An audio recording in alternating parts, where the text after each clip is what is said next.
안녕하세요. 구렁이 같은 사기꾼을 집안에 들여놓을 뻔했던 60대 남자입니다. 업보는 반드시 돌아온다는 말이 있죠. 언젠간 반드시 자신이 행한 일에 대한 대가를 돌려받는다는 말입니다. 그리고 옛말 틀린 거 하나 없다는 사실을 저는 한 가지 황당한 사건으로 인해 깨닫게 되었어요. 저희 가족은 며느리 덕에 큰 위기를 모면할 수 있었는데요. 당시의 사건에 대해 지금부터 이야기를 풀어보도록 하겠습니다. 저는 경기도의 한 지역에서 부동산을 운영했어요. 썩 넉넉하지 않은 형편에도 아내는 알뜰살뜰 살림을 하며 3살 터울의 두 아들을 키웠죠. 여유롭진 않아도 행복했던 우리 가족에게 어느 날 엄청난 행운이 찾아왔습니다. 큰애가 12살이던 해 제가 사놨던 경기도 외곽 땅이 재개발 지역으로 확정된 거예요. 지인이 제게 고급 정보라며 그곳의 땅을 사두라고 했는데 워낙에 믿던 지인의 말이라 대출 받는 것까지 감수하고 그 땅을 사뒀었거든요. 짧은 몇 년 새 땅값은 폭발적으로 치솟았고 저는 적기라고 생각한 때에 그 땅을 아주 비싼 값에 팔아치웠습니다. 그렇게 우리 가족은 한순간에 과장 죽은 보태서 벼락 부자가 된 거예요. 낡은 전셋집에서 아파트로 이사도 가고 차도 좋은 걸로 한 대 뽑았지만 가장 좋았던 건 공부를 잘했던 자식들을 돈 걱정 없이 공부시킬 수 있었다는 거였습니다. 그 결과 두 아들은 모두 서울에 이름 있는 대학에 진학할 수 있었어요. 특히 작은 아들은 손에 꼽히는 명문대 진학했죠. 우린 아들들이 편하게 지낼 수 있도록 서울에 각각 전셋집도 얻어주었습니다. 당시엔 집값이 천정부지로 뛰진 않았을 때라 그 정도는 충분히 지원해 줄 수 있었거든요. 큰아들은 대학 졸업 후 번듯한 공기업에 입사했습니다. 반면 대기업에 잠시 몸을 담았던 작은 아들은 변호사를 해보고 싶다며 그 좋은 회사를 그만두고 로스쿨에 입학하더군요. 죄송해요, 아버지. 얼른 돈 벌어서 효도해야 하는데 제가 욕심이 너무 많아서요. 뭐가 죄송하냐. 난 오히려 네가 하고 싶은 거 다 할 수 있도록 지원해 줄 수 있어서 행복하단다. 작은 아들은 꼭 기대에 부응해 보이겠다고 다짐하며 학업에 열중했습니다. 그리고 작은 아들이 로스쿨에 입학한 이듬해 큰아들은 공무원인 5살 어린 며느리와 결혼을 했어요. 저는 기쁜 마음으로 큰아들에게 예전에 마련해준 전셋집 보증금에 1억을 더 보태주었죠. 그렇게 며느리와 큰아들은 자신들의 돈을 보태 직장에서 멀지 않은 빌라에 신혼집을 마련할 수 있었어요. 며느린 순하고 착했지만 말수가 적고 내성적이었습니다. 그런 며느리에게 한 번은 이런 질문을 한 적이 있었는데 그때 대답을 듣고 며느리의 성격이 왜 그런 건지 이해할 수 있었죠. 새아가, 넌 원래부터 조용한 성격이었니? 상견례 때 뵌 사돈 어른들이나 사돈 총각을 보면 아주 활발해 보이던데 넌 그렇지 않은 것 같아서 말이다. 오해하지 말거라. 난 말에 신중할 줄 아는 아가 네가 참 좋단다. 그냥 궁금해서 물어보는 거니 대답하기 싫으면 안 해도 돼. 싫긴요. 저도 중학생 때까지 나름 활발했었는데요. 사실 제가 고등학생 때 따돌림하고 괴롭힘을 당했었거든요. 그리고 그때 견디기 너무 힘들어서 부모님께 따돌림 당한다고 솔직히 말하고 제발 전학 보내달라고 부탁했었거든요. 근데 부모님은 다른 애들은 잘만 다닌 학교인데 왜 너만 유난이냐고 그런 일을 당하고 다니는 제가 멍청하고 한심한 애라면서 오히려 화를 내고 절 창피하시더라고요. 저희 오빠도 마찬가지고요. 친정 식구들 보기에 멀쩡해 보이지만 남들 보는 눈 엄청 신경 쓰는 사람들이거든요. 그때 저 엄청 상처받았어요. 그래서 그 뒤론 가족들한테도 남들한테도 제 얘기를 잘 안 하고 성격도 내성적으로 변하게 됐어요. 며느린 20살 때 대학을 가면서 집이 싫어 독립을 했다고 말하더군요.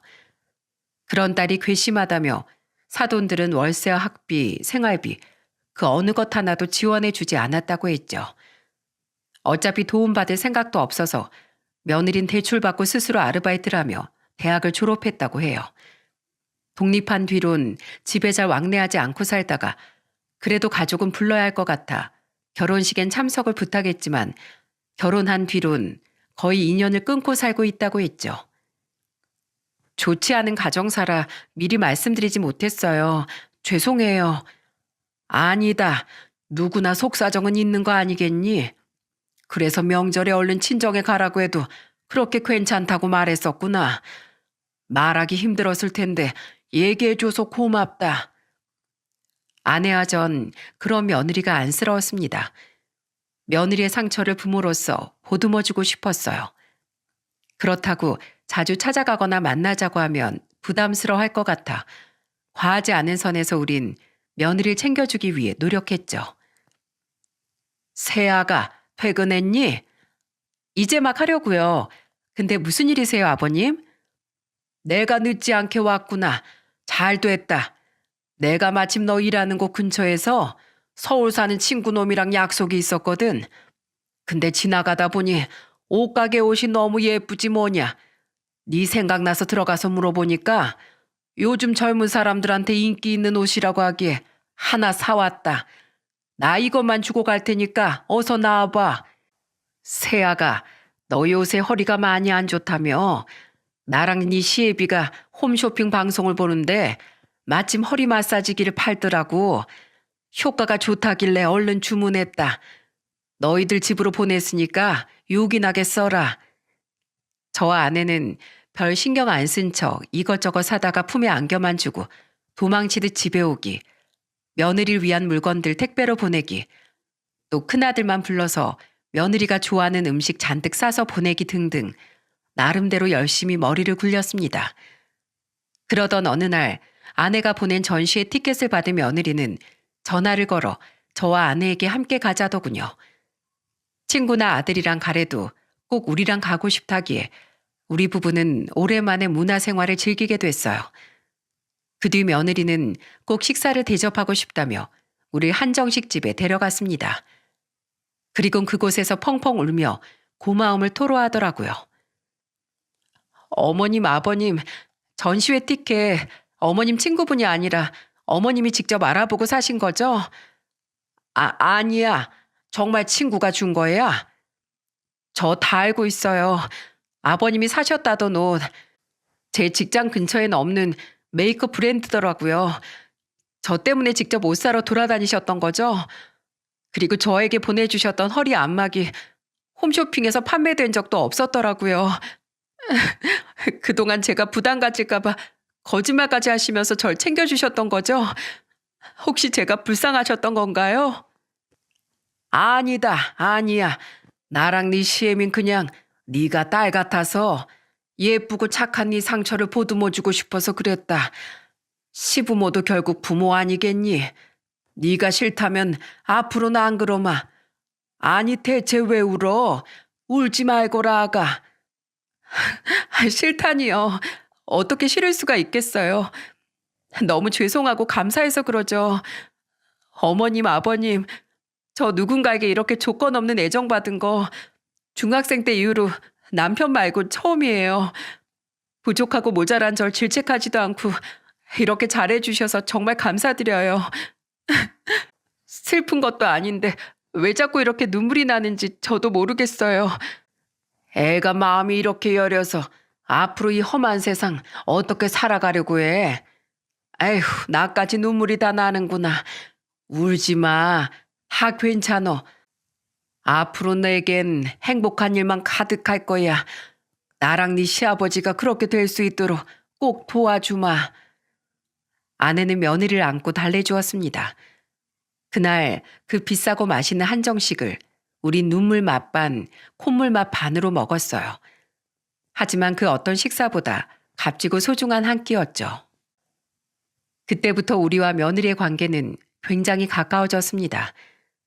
며느리는 혼자서도 종종 저희 찾아와 저녁을 먹고 돌아갔고 먼저 전화해 영화를 보러 가자느니 쇼핑을 하러 가자느니 등등 정과는 완전히 다른 사람처럼 굴었어요. 셋이서 영화 보러 갔다가 맥주도 한 잔 마신 날 술이 약한 며느리는 볼이 벌개진 채로 헤헤 웃으며 이렇게 말하더라고요. 저는요 우리 남편도 너무 좋은데요. 어머님, 아버님이 마치 제 진짜 부모님 같아요. 또 제일 친한 친구 같기도 하고요. 저희 남편이 요즘 자기 야근하는 날이나 주말 출근하는 날마다 두 분께 쌩하니 달려가냐면서 자기도 좀 챙겨달라고 질투까지 한다니까요. 며느리 주제에 건방지다고 생각하시는 거 아니죠? 가끔 미워도 좀 봐주세요. 두 분께 미움받으면 저 정말 너무 슬플 것 같거든요. 사랑합니다, 어머님, 아버님. 믿긴 아들놈들만 보다가 착하고 다정한 널 만나서 나랑 집사람은 늘 고마워하고 있어. 우리도 널 딸 이상으로 생각한단다. 그러니 우리한테는 아무 걱정 말고 어리광도 투정도 마음껏 부려도 돼. 우린 항상 네 편이야. 날이 갈수록 밝고 활기찬 본래의 모습을 되찾는 며느리를 보니 마음이 따뜻해졌습니다. 며느리는 부디 오래오래 건강하게 자신과 함께 해줘야 한다며 아내의 팔짱을 끼고 애교를 부렸죠. 하지만 세월을 무시할 수는 없는 법. 작은 아들이 로스쿨을 졸업하고 첫 변호사 시험에 떨어졌던 해 평소에도 혈압이 높았던 아내는 그만 고혈압으로 쓰러지고 말았어요. 검사 결과 다행히 뇌에 관련된 문제는 아니었고 원인은 기립성 저혈압이라고 병원에서 말했죠. 큰아들과 며느리는 퇴근하면 매일같이 아내가 입원한 병원에 찾아왔습니다. 한 번 시험에서 떨어진 터라 더욱 악착같이 공부하던 작은 아들은 그래도 사나흘에 한 번은 시간을 빼서 꼬박꼬박 얼굴을 비쳤죠. 같은 서울에 있는 병원도 아닌데 왔다 갔다 하기 너무 오래 걸리잖아. 그러니까 너희도 제덕이처럼 며칠에 한 번씩 와. 재성이 네 엄마 상태가 심한 것도 아니고 나도 옆에 있잖아. 아니에요. 저희 집사람 직장까지 휴직하고 어머니 옆에 있겠다는 거 겨우 말린 건데 저녁에 마저 못 오게 하면 몸서리 칠 거예요. 저희 집사람 어머니 돌아가시는 줄 알고 정말 많이 놀랐었거든요. 아내는 2주 뒤 무사히 퇴원했습니다. 그리고 그때 큰아들과 며느리는 합가를 하자는 놀라운 제안을 하더군요. 아무래도 두 분 걱정돼서 안 되겠어요. 제가 옆에서 직접 어머님 챙겨드리고 아버님 건강도 미리미리 관리해드려야 마음이 편할 것 같아요. 아버님, 서울에서도 부동산 하실 수 있잖아요. 제발 저희랑 같이 살게 서울로 올라오시면 안 돼요? 두 분 불편하지 않게 제가 정말 잘할게요.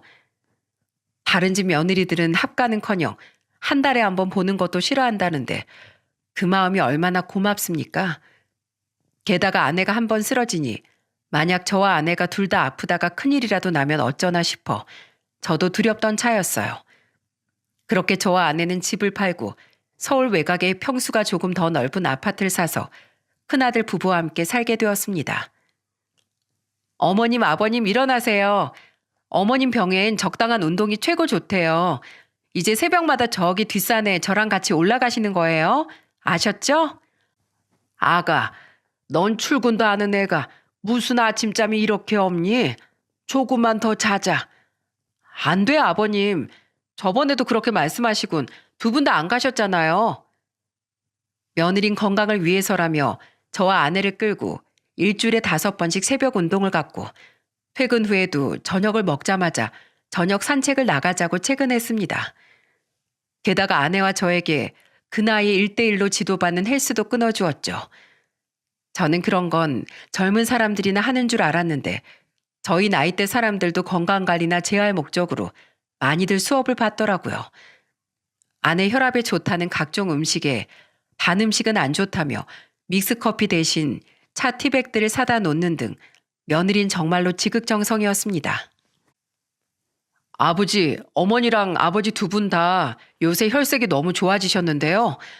병원에서 어머니 혈압이 너무 좋아졌다고 놀랐다면서요? 네 아내가 저렇게 지극정성인데 안 건강해지고 백이겠냐? 서울 오면서 아예 부동산 일도 그만둬서 피곤하다고 새벽 운동을 안 갈 수도 없고 아침마다 눈뜨기 힘들어서 죽겠다. 그래도 자기장까지 줄여가면서 시부모한테 정성인 며느리가 세상에 어디 있겠냐. 재성이 넌 결혼하는 아주 기가 막히게 잘했어. 둘째도 얼른 변호사 시험 붙어서 정미 반의 반만큼이라도 좋은 아내랑 결혼하면 좋을 텐데 말이다. 아내와 저에겐 딱 두 가지 걱정거리가 있었는데 열심히 난임 치료를 받고 시험관 시술을 해도 통 아이가 생기지 않던 며느리의 상심한 마음과 두 번째 시험에서도 떨어진 작은 아들이었습니다. 큰아들 내외는 결국 아이에 대한 마음을 많이 내려놓더군요. 반면 작은 아들은 다행히 삼수 끝에 세 번째 변호사 시험을 본 뒤 합격을 움켜쥐었어요. 고생 많았다. 정말 고생 많았어. 예빈 네가 분명 해낼 거라고 믿고 걱정 하나도 안 했었다.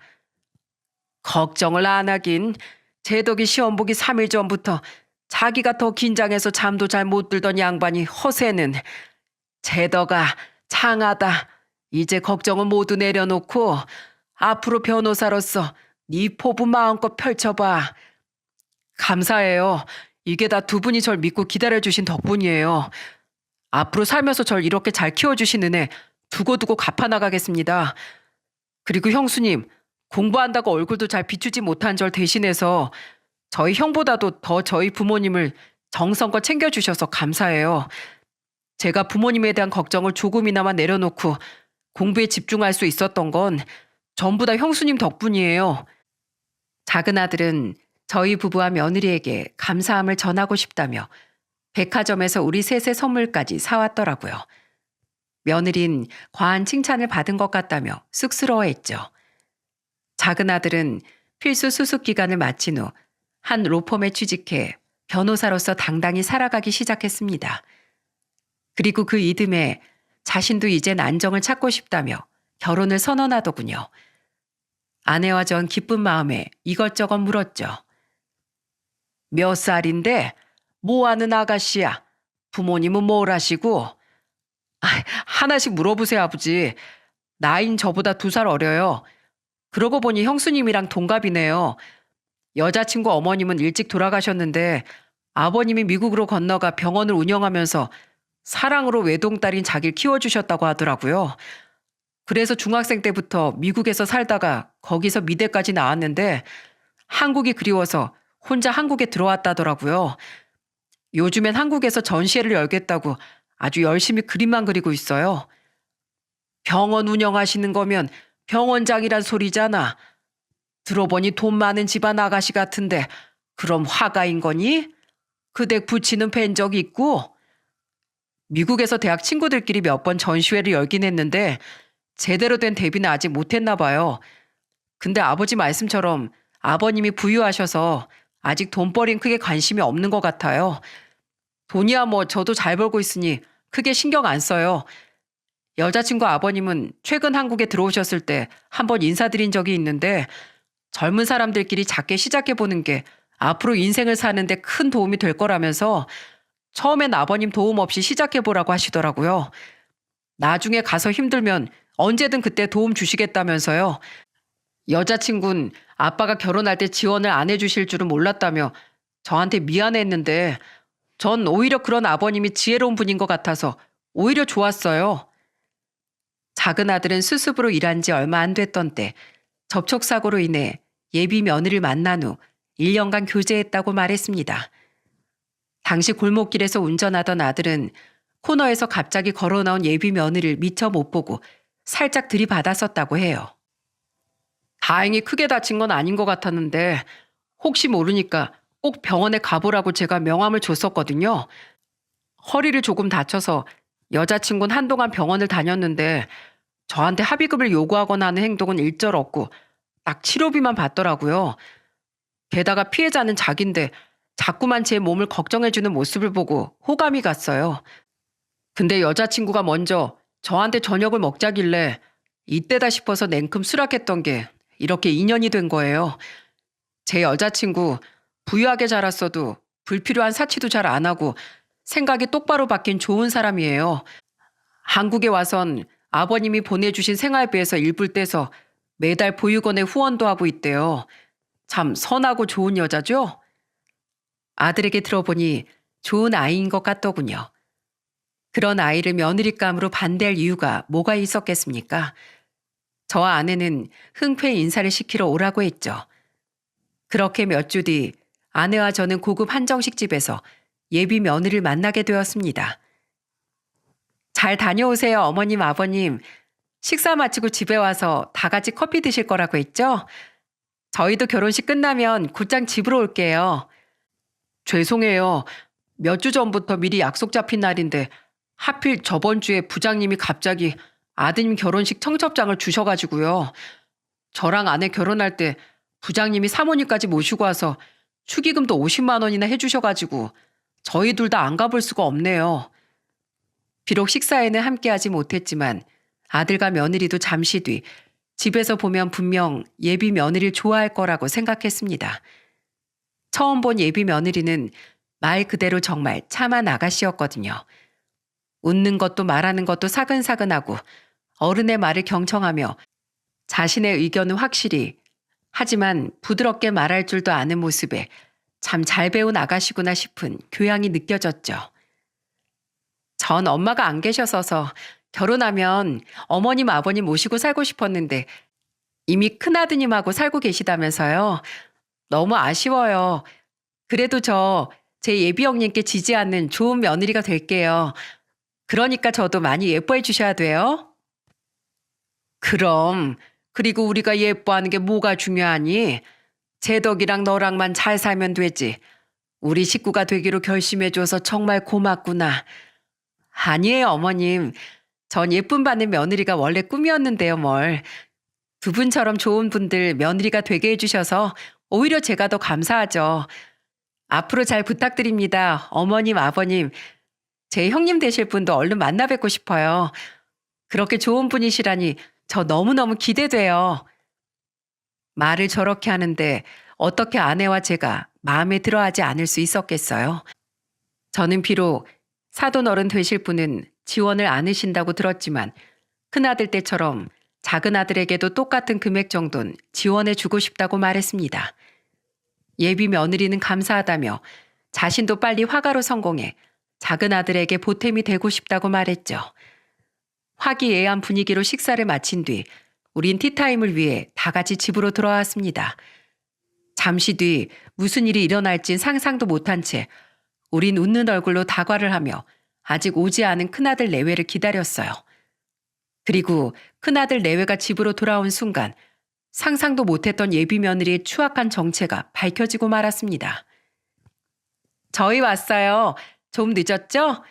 차가 너무 막히더라고요. 괜찮다. 인사하거라 아가. 여긴 제덕이랑 결혼할 아가씨다. 안녕하세요, 형님. 형님이라고 미리 불러도 되죠? 전 김상아라고 합니다. 앞으로 잘 부탁드려요. 아, 네. 반가워요. 저는 서정미라고. 너? 늦어서 죄송하다며 다급히 외투를 벗어 방에 대충 놓고 허둥지둥 나오던 며느리는 예비 며느리 얼굴도 제대로 보지 못하고 대답하다 뒤늦게 고개를 들더군요. 그리고 예비 며느리 얼굴을 똑바로 마주한 순간 며느린 경악을 하며 말까지 더듬었어요. 반응을 보니 아는 사람인가 싶어 저는 예비 며느리를 바라봤는데 둘이 무슨 사이인 건지 그의 얼굴 또한 사색이 되었더라고요. 둘이 아는 사이니? 아니 무슨 사이인데 둘 다 표정이 그래? 네? 아니요. 전 처음 뵙는데요. 아닌 것 같은데. 아니 너 왜 자꾸 고개를 옆으로 돌리니? 모르는 사이? 너 방금 나한테 이름 김상아라고 했잖아. 네가 날 모른다고? 나 서정미야. 네 중고등학교 동창 서정미. 네가 날 모른다는 게 말이 돼? 아버님, 저 여자 누구인지 아세요? 그러니까 내가 계속 묻고 있잖니. 누군데? 제가 고등학교 때 심한 따돌림을 당한 적 있다고 말씀드렸죠? 저를 따돌리고 괴롭힌 주동자가 바로 김상아예요. 뭐? 중학생 때부터 미국에 가서 살았다고? 와, 너 진짜 무섭다. 내 중고등학교 때 졸업 앨범에 끔찍한 네 얼굴이 떡하니 박혀 있는데 어디서 그런 무시무시한 거짓말을 하고 다녀? 아버님, 어머님, 그리고 도련님. 제 엄마 돌아가시고 아버지가 미국에서 병원 운영한다고 했죠? 천만의 말씀 만만의 콩떡이에요.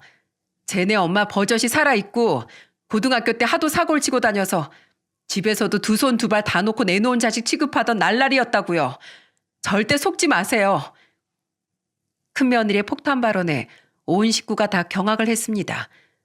특히 작은 아들은 덜덜거리듯 떨리는 눈동자로 예비 며느리를 바라보며 이게 무슨 같은 이어지지 않는 말만 내뱉고 있었죠. 아가, 그게 사실이냐? 아니 상아, 네가 네 입으로 말해봐라. 우리 며느리 말이 사실이야? 아니에요, 아버님. 재덕 씨, 뭐라고 말 좀 해봐. 당신 형수 진짜 이상한 사람 아니야? 당신 우리 아버지 만났었잖아. 내가 그린 그림들도 직접 두 눈으로 봤었고. 당신 나 못 믿어? 어? 아버님, 어머님, 저 여자 정신병자 아니에요? 대체 저한테 왜 저러는지 모르겠어요. 누가 좀 말려주세요. 정신병자라니, 당신 말 조심 못해? 야, 김재덕, 너 내 아내가 예전에 따돌림 당한 일로 얼마나 힘들어 했었는지 얘기 들어서 잘 알지? 우리 집사람 말 다 사실이면 나 절대 이 결혼 허락 못해. 알았어? 예비 며느리는 끝까지 모르쇠로 나왔는데 큰아들은 그런 예비 며느리에게 삿대질을 하며 화를 냈습니다. 놀라서 눈물까지 뚝뚝 떨구고 있는 큰며느리를 보자 저 또한 화가 나더군요. 제가 왜 그날 처음 본 예비 며느리 말을 몇 년간 함께 산 며느리 말보다 신뢰하겠습니까? 그 와중에 예비 며느리는 계속 변명을 해댔고 이어진 며느리의 말에 저는 그만 눈이 뒤집히고 말았어요. 진짜 단체로 나한테 왜들 이러는 거예요? 재덕 씨, 나 진짜 아니야. 미국에서 들어온 지 고작 2년밖에 안 된 내가 당신 형수를 어떻게 알겠어? 결혼까지 결심했던 내 말을 왜 안 믿냐고. 김상아, 너 진짜 소름 끼친다. 내가 네 부모님까지 뵀었는데 그런 날 끝까지 모른 척 한다고? 어머님, 아버님, 제가 왜 절 괴롭히기 시작했는지 아세요? 저랑 쟤 중학생 때 나름대로 친해서 가끔 저 쟤네 집에 놀러 가기도 했었어요. 그때 쟤네 부모님 얼굴도 뵀었고요. 그러다가 중3 때부터 불량한 애들하고 어울리더니 저처럼 평범한 애랑 어울리기 창피하다고 저를 거의 본 척도 안 하더라고요. 근데 같은 고등학교에 배정되고 고1 때 같은 반이 됐는데 피구하다가 제가 자기 몸에 공을 맞췄다는 어이없는 이유로 그때부터 절 이유 없이 괴롭히기 시작했어요. 학교에서 노는 애들 무리에 속해 있는 애가 그러니 다른 애들은 무서워서 저한테 말도 안 걸더라고요. 저 그렇게 3년 내내 김상아 쟤한테 괴롭힘 당하고 학교에서도 따돌림 당한 거예요. 쟤네 무리한테 끌려가서 이유 없이 돈 뺏기고 손찌검 당하고 물벼락 맞고 저 정말 지옥 같은 시간을 보냈어요. 그동안 제가 따돌림 당했다고만 말했지 자세하게 얘기한 적은 한 번도 없었잖아요. 쟤랑 그때 일을 입에만 올려도 몸이 덜덜 떨릴 정도로 너무 끔찍해서 제가 차마 말할 수가 없었던 거예요. 제가 그런 애 얼굴을 어떻게 잊겠어요. 도련님, 김상아 쟤는 절대로 집에 들이면 안 되는 악마나 다름없는 애예요. 중학교 동창한테 듣기로 쟤 자기 엄마 안보험까지 전부 뜯어내서 잠적해버린 완전 페류나라고요. 이게 진짜?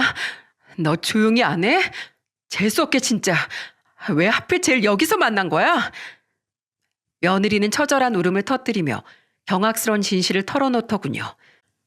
그제야 예비 며느리, 아니 그 사기꾼은 본색을 드러내며 표정을 180도 바꾸더라고요. 야, 김상아, 들어보니까 우리 형수님 말씀이 맞는 것 같은데 너 그럼 지금까지 날 속인 거야? SNS에 올렸던 미국집 사진도 대학 졸업장도 미국 친구들 사진들도 기부고 뭐고 나한테 했던 말 전부 가짜냐고. 너 그럼 네가 그렸다는 그림들은 뭐야? 어? 그냥 돈 주고 산 싸구려 모작들이지. 그림의 글자도 모르는 인간이라 잘 속아 넘겼다 싶었는데 마지막에 짜증나게 이게 뭐야? 졸업장? 요새 대충 그런 거 조작하는 게 뭐 그렇게 어렵다고. 친구들도 아빠도 내가 다 돈 주고 고용한 사람들이고 사진 감조까지 합성하는 건 요즘에 일도 아니야. 아무튼 범생이도 이렇게 속여 넘기기가 쉽다니까. 수수 변호사라길래 어리숙할 때 빨리 낚아채려고 고상하게 말하는 법 같은 별 희한한 가해까지 받아가면서 생쇼를 했더니 완전히 내가 꽝을 뽑았네. 결혼 안 해. 안 하면 되잖아. 기껏해야 졸부면서 재벌도 아닌 것들이 유세는. 다들 뭘 꼬나봐? 재덕 씨, 뭐 나한테 속아서 억울해? 뭘 그렇게 잡아먹을 듯한 표정으로 노려봐? 그렇다고 당신이 날 뭐 어쩔 수 있을 것 같아? 어차피 받아먹은 것도 아직 없어서 나 사기죄로 고소도 안 되거든? 나 무서울 거 하나도 없다 이거야. 아씨, 열받아 정말. 야, 서정미, 너 이리 와. 오랜만에 나한테 좀 맞자. 어? 아이고, 아가야, 너 이거 못 놔? 이 빈대 같은 사기꾼이 감히 누구 며느리한테 손을 대려고 해? 식당에서와 같은 사람이 맞는 건지 의심될 정도로 다른 사람이 된 그 여자는 으르렁대며 며느리의 머리채를 잡아채더군요. 저는 재빨리 그 여자를 옆으로 밀쳐버리고 며느리를 감쌌습니다. 그리고 욕짓거리를 하며 휘청거리던 그 요물의 뺨을 잔뜩 화가 난 큰아들이 후려쳐버리더군요. 이 망할 여자가 미쳤나? 너 지금 나 쳤어? 너 내가 고소할 거야. 네가 먼저 내 아내 머리채 잡았잖아. 이거 정당방이야. 내 아내 가슴에 피멍들게 한 버러지가 누구였나 했더니 바로 너였구나. 언젠간 반드시 한번 만나서 딱이라도 한 대 날려주고 싶었는데 나 오늘 소원 성취했다. 너 앞으로 내 눈에 한 번만 더 띄잖아? 내 인생 걸고 너 아주 짓뭉개 줄 거야. 네가 내 아내한테 한 짓거린 비교도 안 될 정도로 잔인하게 복수해 줄 거라고. 너 무서울 거 하나도 없다고 했지? 다시 나타나면 죽을 때까지 벗어날 수 없는 공포가 뭔지 내가 똑똑히 보여줄게. 나 한다면 하는 사람이거든. 그러니까 당장 내 아내 앞에서 무릎 꿇고 용서 빌고 두 번 다시 우리 앞에 나타나지 마. 큰아들의 으름장에 흠칫했지만 그 여자는 턱을 치켜들며 배째라 식으로 나오더군요. 이제 현실을 받아들였는지 막힌 말문이 트인 작은 아들은 하마터면 자기 아내가 될 뻔했던 그 여자에게 험악한 표정으로 소리쳤습니다. 당장 우리 형수님한테 사과 안 해? 내가 살다 이런 꽃뱀한테 걸릴 줄이야. 야, 김상아, 너 우리 형수님한테 잊지 못할 상처 준 거, 그리고 날 단단히 호구로 봤던 거 내가 톡톡히 후회하게 해줄 거야. 알았어? 입에 올리기도 끔찍한 악마야. 네, 그러시던가요. 아유, 무서워라. 어디 한번 해봐, 이 멍청한 변호사야. 이 쓰레기 같은 기집애, 이거나 받아라.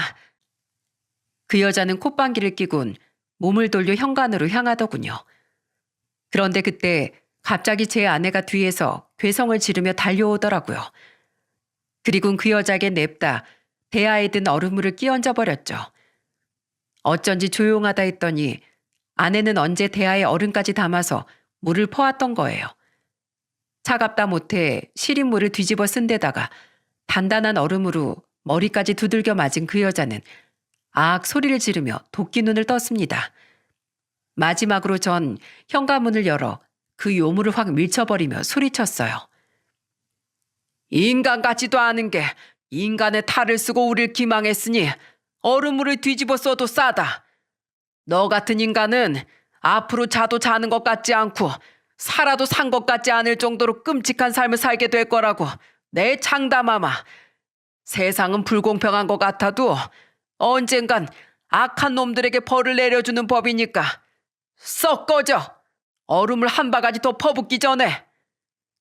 그렇게 문을 쾅 닫고 집으로 들어오니 며느리가 스르륵 바닥에 주저앉더군요. 우리 가족은 한 사람도 빠짐없이 며느리에게 황급히 달려갔죠. 아가, 괜찮니? 여보, 형수님. 괜찮아요. 그냥 긴장이 풀리니까 다리에 힘이 빠진 것뿐이에요. 애써 당찬 척 했는데 사실 심장이 쿵쾅거려서 저 죽을 뻔했거든요. 형수님, 제가 정말 죄송합니다. 제가 너무 바보 같아서 형수님한테 그런 짓을 한 여자한테 깜빡 속아 넘어가 형수님께 괜히 과거의 상처를 떠올리게 해드렸어요. 제가 정말 입이 10개라도 할 말이 없습니다. 정말 죄송해요. 그래, 제덕이 너 진짜 여자 보는 눈이 형편없었어. 네가 곧바로 이렇게 우리 집사람한테 싹싹 안 빌었으면 내가 아주 네 얼굴에 주먹이라도 꽂아 넣었을 거야. 다들 그만해라. 됐다.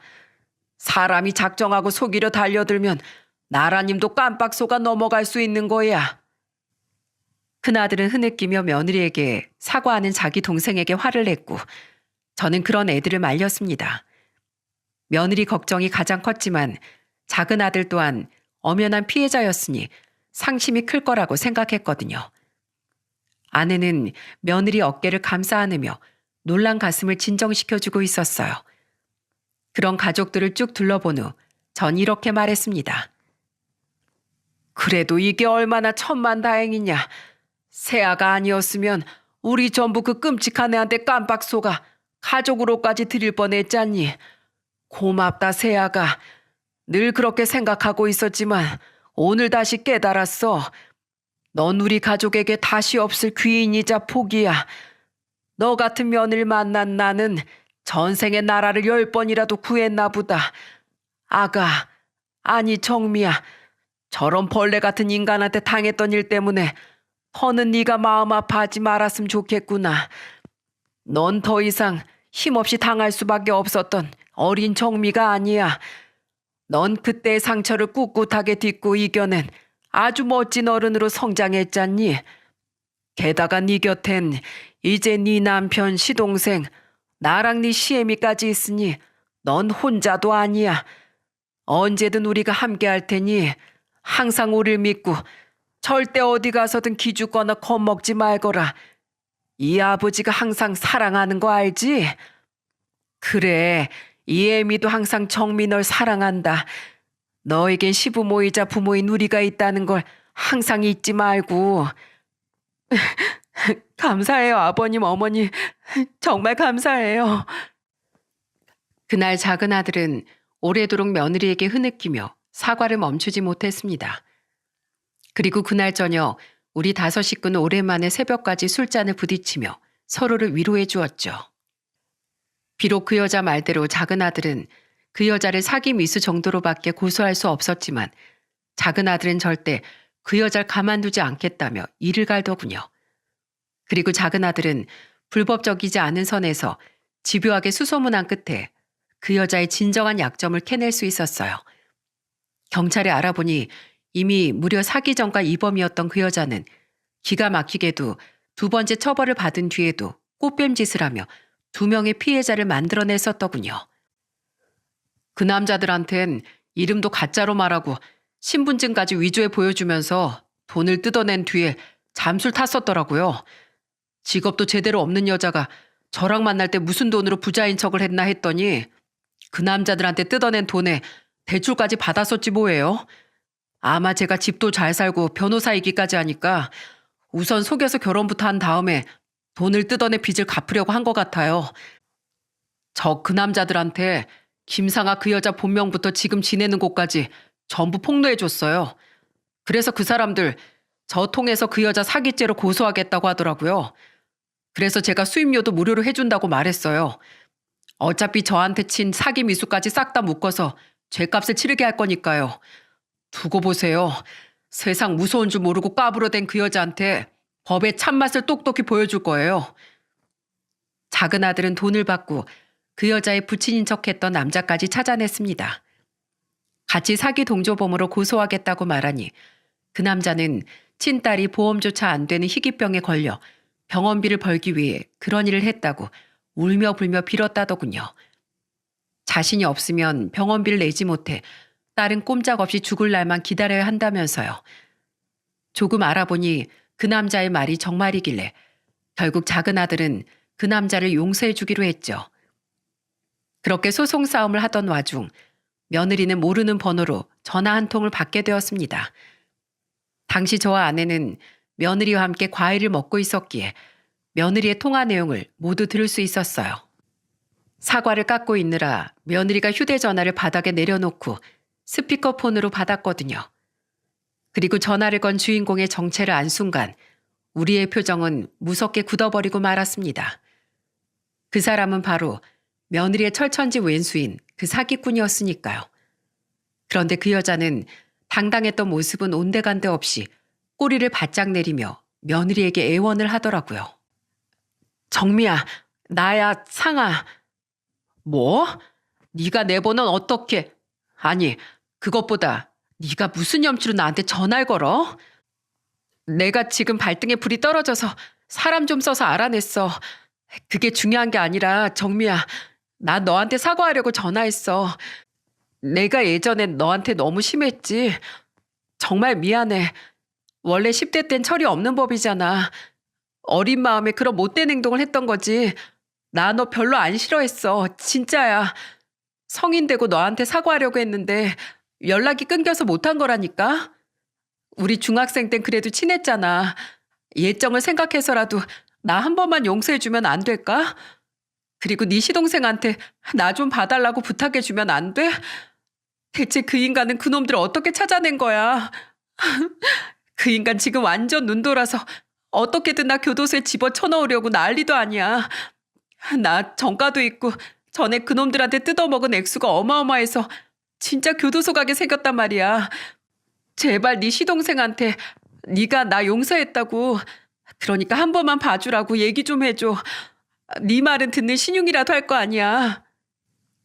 내가 왜 그래 하는데? 네가 나한테 사과하려고 했다고? 웃기고 있네.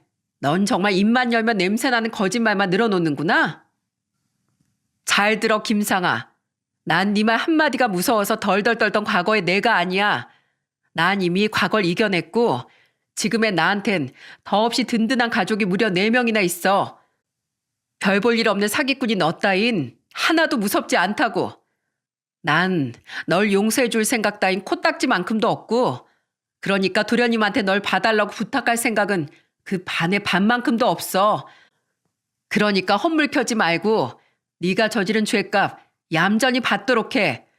사회에 해만 끼치는 너 같은 해충은 차라리 교도소에 들어가는 편이 세상을 위해서도 훨씬 좋을 테니까. 2번 다시 너 나한테 연락하지 마. 정미야, 제발 끊지 마. 정미야. 애타게 며느리 불러대는 그 여자의 목소리를 무시한 채 저는 며느리보다 먼저 통화 종료 버튼을 눌러버렸습니다. 며느리는 거친 숨을 후하고 몰아쉬더니 저와 아내에게 자기 안 떨고 잘 말했냐고 묻더군요. 힘들게 낸 며느리의 용기가 가상하고 기특해 저와 아내는 며느리를 안아주며 우리 딸 장하다고 몇 번이고 말해주었죠. 그 뒤 결국 그 여자는 실형을 받고 교도소에 수감되었습니다. 지은 죄가 많았어도 꼴의 교도소 신세는 죽기보다 지기 싫었는지 실형이 선고되자마자 그 자리에서 애처럼 엉엉 울음을 터뜨렸다고 하더라고요. 참으로 한심하고 이기적인 인간이 아닐 수 없었습니다. 한바탕 그렇게 소동이 일어난 뒤 1년이 지난 지금 우린 정과 같은 평화를 되찾고 즐겁게 살고 있어요. 변호사로서 인정받고 있어 요즘 눈코 뜰 새 없이 바쁜 작은 아들은 지난 설날 때 오랜만에 집에 와 이런 말을 하더라고요. 형수님, 전 아무래도 걱정되는데 형수님은 안 불안하세요? 그 여자 언젠간 교도소에서 나올 텐데 괜히 앙심 품고 형수님 또 찾아올까 봐 저 너무 걱정돼요. 그러지 말고 제가 말씀드린 대로 이사 가시면 안 돼요? 어머님, 아버님이나 남편이 아직 말 안 했어요? 우리 여기서 먼 동네에 있는 아파트 계약했어요. 3개월 뒤에 이사 가려고요. 누가 제 주소 열람해 볼 수 없게 조치도 취하고 직장에 다른 곳으로 발령 내달라고 신청도 해놔서 괜찮을 거예요. 그렇게 했어도 찾아오면 이번엔 제가 머리끄댕이를 다 뜯어놓죠 뭐. 저보다 마르고 키도 작은 그런 애 이젠 안 무서워요. 게다가 제겐 누구보다 든든한 가족들도 함께잖아요. 정말요? 아휴, 그렇다면 그나마 걱정이 조금 덜어지네요. 그래도 늘 조심하셔야 돼요. 아셨죠? 그건 그렇고 저 드릴 말씀이 있는데요. 드릴 말씀? 아이 뭔데? 너 설마 또 결혼한다고 우리한테 선언하는 건 아니지? 난 아직도 그때 일만 생각하면 심장이 벌렁거린다. 아이 무슨 그런 끔찍한 말씀을 하세요, 아버지. 저 당분간은 결혼 생각 없어요. 아버지만큼 저도 아직 사람이 무섭단 말이죠. 전 앞으로 약자들 편에 서서 변호하는 일에만 당분간 몰두하면서 살 거예요. 그런 얘기 하려던 게 아니고 형수님, 넉 달 뒤에 형수님 출산하고 산후조리원 가실 거잖아요. 그 비용은 꼭 제가 대드리고 싶어서요. 그동안 제가 비싼 선물 사드리려고 해도 쓸 일 없다고 거절하셔서 제가 꼭 뭐 하나 해드리고 싶다고 벼르고 있었거든요. 제가 진짜 좋은 산후조리원으로 알아봐서 예약해드릴게요. 이건 형수님을 위한 일이기도 하지만 곧 태어날 조카랑 우리 가족 모두를 위한 일이기도 하니까 절대 거절하시면 안 돼요. 아셨죠? 형수님 덕에 우리 어머니 건강도 정말 많이 좋아지시고 아버진 저보다도 건강하게 펄펄 뛰어다니시잖아요. 산후조리 제대로 못 받아서 형수님 건강에 이상이라도 생기면 그건 곧 우리 가족 모두의 불행이라니까요. 작은 아들의 말에 과찬이라며 며느리는 볼을 붉혔습니다. 저희 부부와 큰아들은 한 번쯤은 그런 선물 받아도 된다며 며느리에게 이번엔 거절하지 말라고 웃으며 말했죠. 네, 저희 며느리 고맙게도 작년에 드디어 임신에 성공했습니다. 그것도 시험관 시술도 아닌 자연 임신으로 말입니다. 사람이 착하게 살면 하늘에서 복을 내려준다더니 그 말이 딱 맞는 것 같지 않나요? 며느린 저번 달에 휴직을 했습니다. 괜히 무리하다가 어렵게 찾아온 아이를 절대 잃을 수 없다며 말이죠. 그래도 부모이니 며느리는 임신했다는 소식을 사부인에게 전했다는데 2년 끊고 산 딸 소식 따윈 반갑지도 않고 궁금하지도 않다던 사부인의 말에 며느리는 완전히 친정과 인연을 끊기로 결심했다고 해요. 어차피 무슨 기대를 한 건 아니었다고 오히려 이제 마음 편히 친정 식구들을 영영 끊어낼 수 있겠다는 며느리가 안쓰러워 저는 가만히 손을 잡아주었습니다. 저는 깊은 아픔을 안고 살아가는 며느리를 앞으로 며느리로서 그리고 딸로서 평생 보듬어주며 살아갈 겁니다. 그리고 오매불만 기다리고 있는 손주가 태어나면 늘 며느리에 대한 칭찬을 해줄 겁니다. 너희 엄마는 세상에서 가장 선하고 내면이 단단한 사람이니 늘 엄마에 대한 존경심을 가지고 살아가라고 말이에요. 여러분, 제가 사연을 보내게 된 이유는 아무리 감쪽같이 속이려고 해도 과거의 잘못은 언젠가 수면 위로 반드시 드러난다는 말을 하고 싶어서입니다. 낱말은 새가 듣고 반말은 쥐가 듣는 법이고 두 손으로 하늘을 가려보려고 해도 소용없는 것처럼 세상 사람 모두를 감쪽같이 속여 넘겼다고 한들 하늘의 정의로운 눈을 피할 수는 없는 법이니까요. 마치 제 며느리를 괴롭히고 다른 이들에게 막대한 피해를 입혔던 그 몹쓸 여자처럼 말이죠. 그러니 우린 늘 애초에 죄를 지을 생각조차 말고 정직하고 선하게 살아가도록 함께 노력해봐요. 그렇게 살다 보면 언젠간 하늘이 주는 작은 보상을 받을 수 있는 날이 오지 않을까요? 그럼 전 저희 며느리 같은 세상의 모든 피해자들을 응원하며 이만 사연을 마치겠습니다. 감사합니다. 안녕하세요. 사연에 빠지다의 DJ 민영입니다. 오늘도 사연 시작하기 전에 구독과 좋아요 버튼 눌러주시고요. 그럼 오늘의 사연 함께 시작해볼게요. 안녕하세요. 서울에 살고 있는 30대 중반 남자입니다. 이번에 좀 힘든 일을 겪었는데 혼자 소가리만 하기엔 굉장히 힘들어서 다른 사람에게 말이라도 해보면 괜찮아질까 싶어 사연을 신청해봅니다. 저는 가족을 소중하게 생각합니다. 하지만 제 부모님이 사랑을 주신 건 아니었어요. 부모님의 잦은 다툼과 아버지의 폭행으로 불행한 가정 환경에서 자랐거든요. 하지만 저는 늘 부모님의 사랑이 고팠습니다.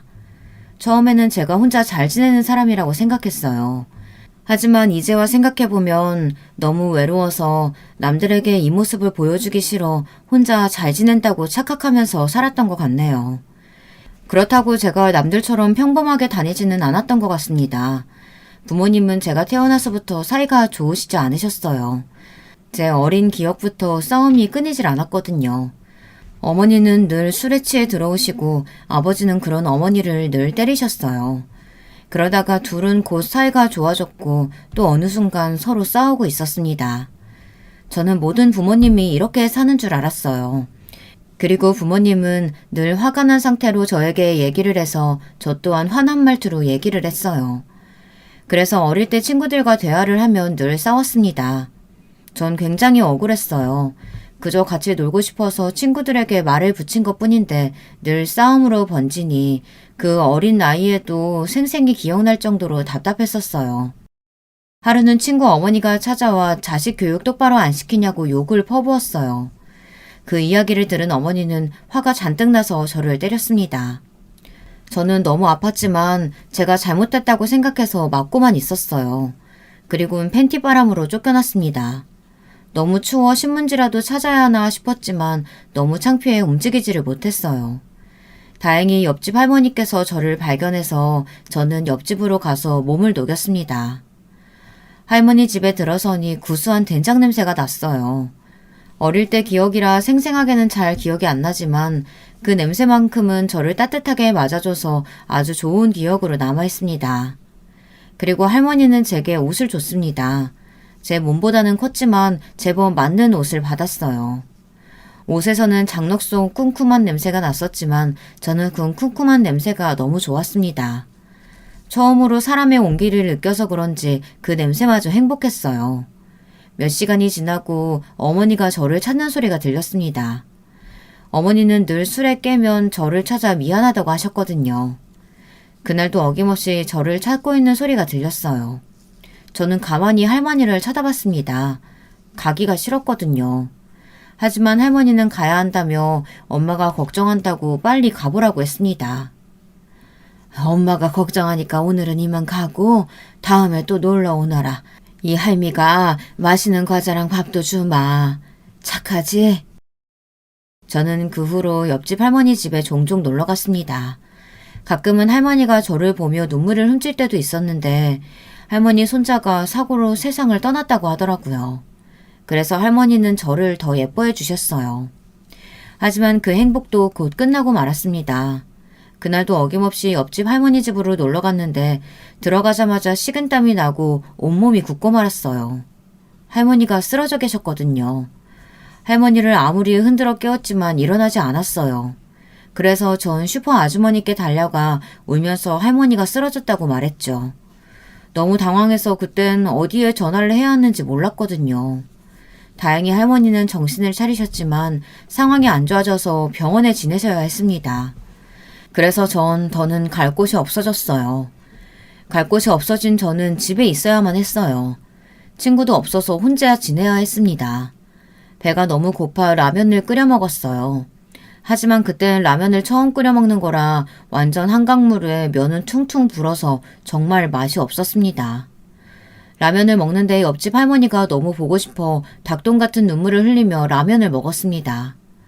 너무 맛이 없어 버리고 싶었지만 음식을 버렸다고 맞을까 입에 꾸역꾸역 넣었습니다. 결국 저는 체해서 그날 고생을 했었어요. 부모님 두 분 다 계시지 않아서 혼자 끙끙 앓아야 했어요. 하지만 너무 참을 수 없이 열도 나고 계속 토를 해서 어머니에게 전화를 할 수밖에 없었습니다. 약 있잖아. 약 먹어. 엄마, 열도 나고 너무 아파요. 전화 속에는 어머니가 어떤 남자와 희리낙낙 떠드는 소리만 들렸었어요. 저는 결국 그날 하루 꼬박 혼자 고생했습니다. 며칠 뒤 옆집 할머니는 다시 돌아오셨어요. 저는 너무 반가워서 할머니 집으로 갔습니다. 하지만 전 기쁘게 인사를 하지 못했습니다. 할머니는 살이 너무 빠지셨고 저를 보고 웃어도 웃는 게 아니라는 생각이 들었거든요. 살아있는 사람이라고는 생각 들지 않을 정도로 메말라 있었어요. 놀란 마음을 가라앉히고 할머니에게 안부 인사를 하러 갔습니다. 할머니는 힘겹게 웃으며 제 얼굴을 쓰다듬어 주셨어요. 그리고는 다시는 보지 못할 거라고 제게 봉투 하나를 주셨습니다. 할머니는 어떤 아저씨를 따라갔고 저는 울며 할머니에게 가지 말라고 드러누웠어요. 할머니는 떠났고 저는 그 자리에서 펑펑 울었습니다.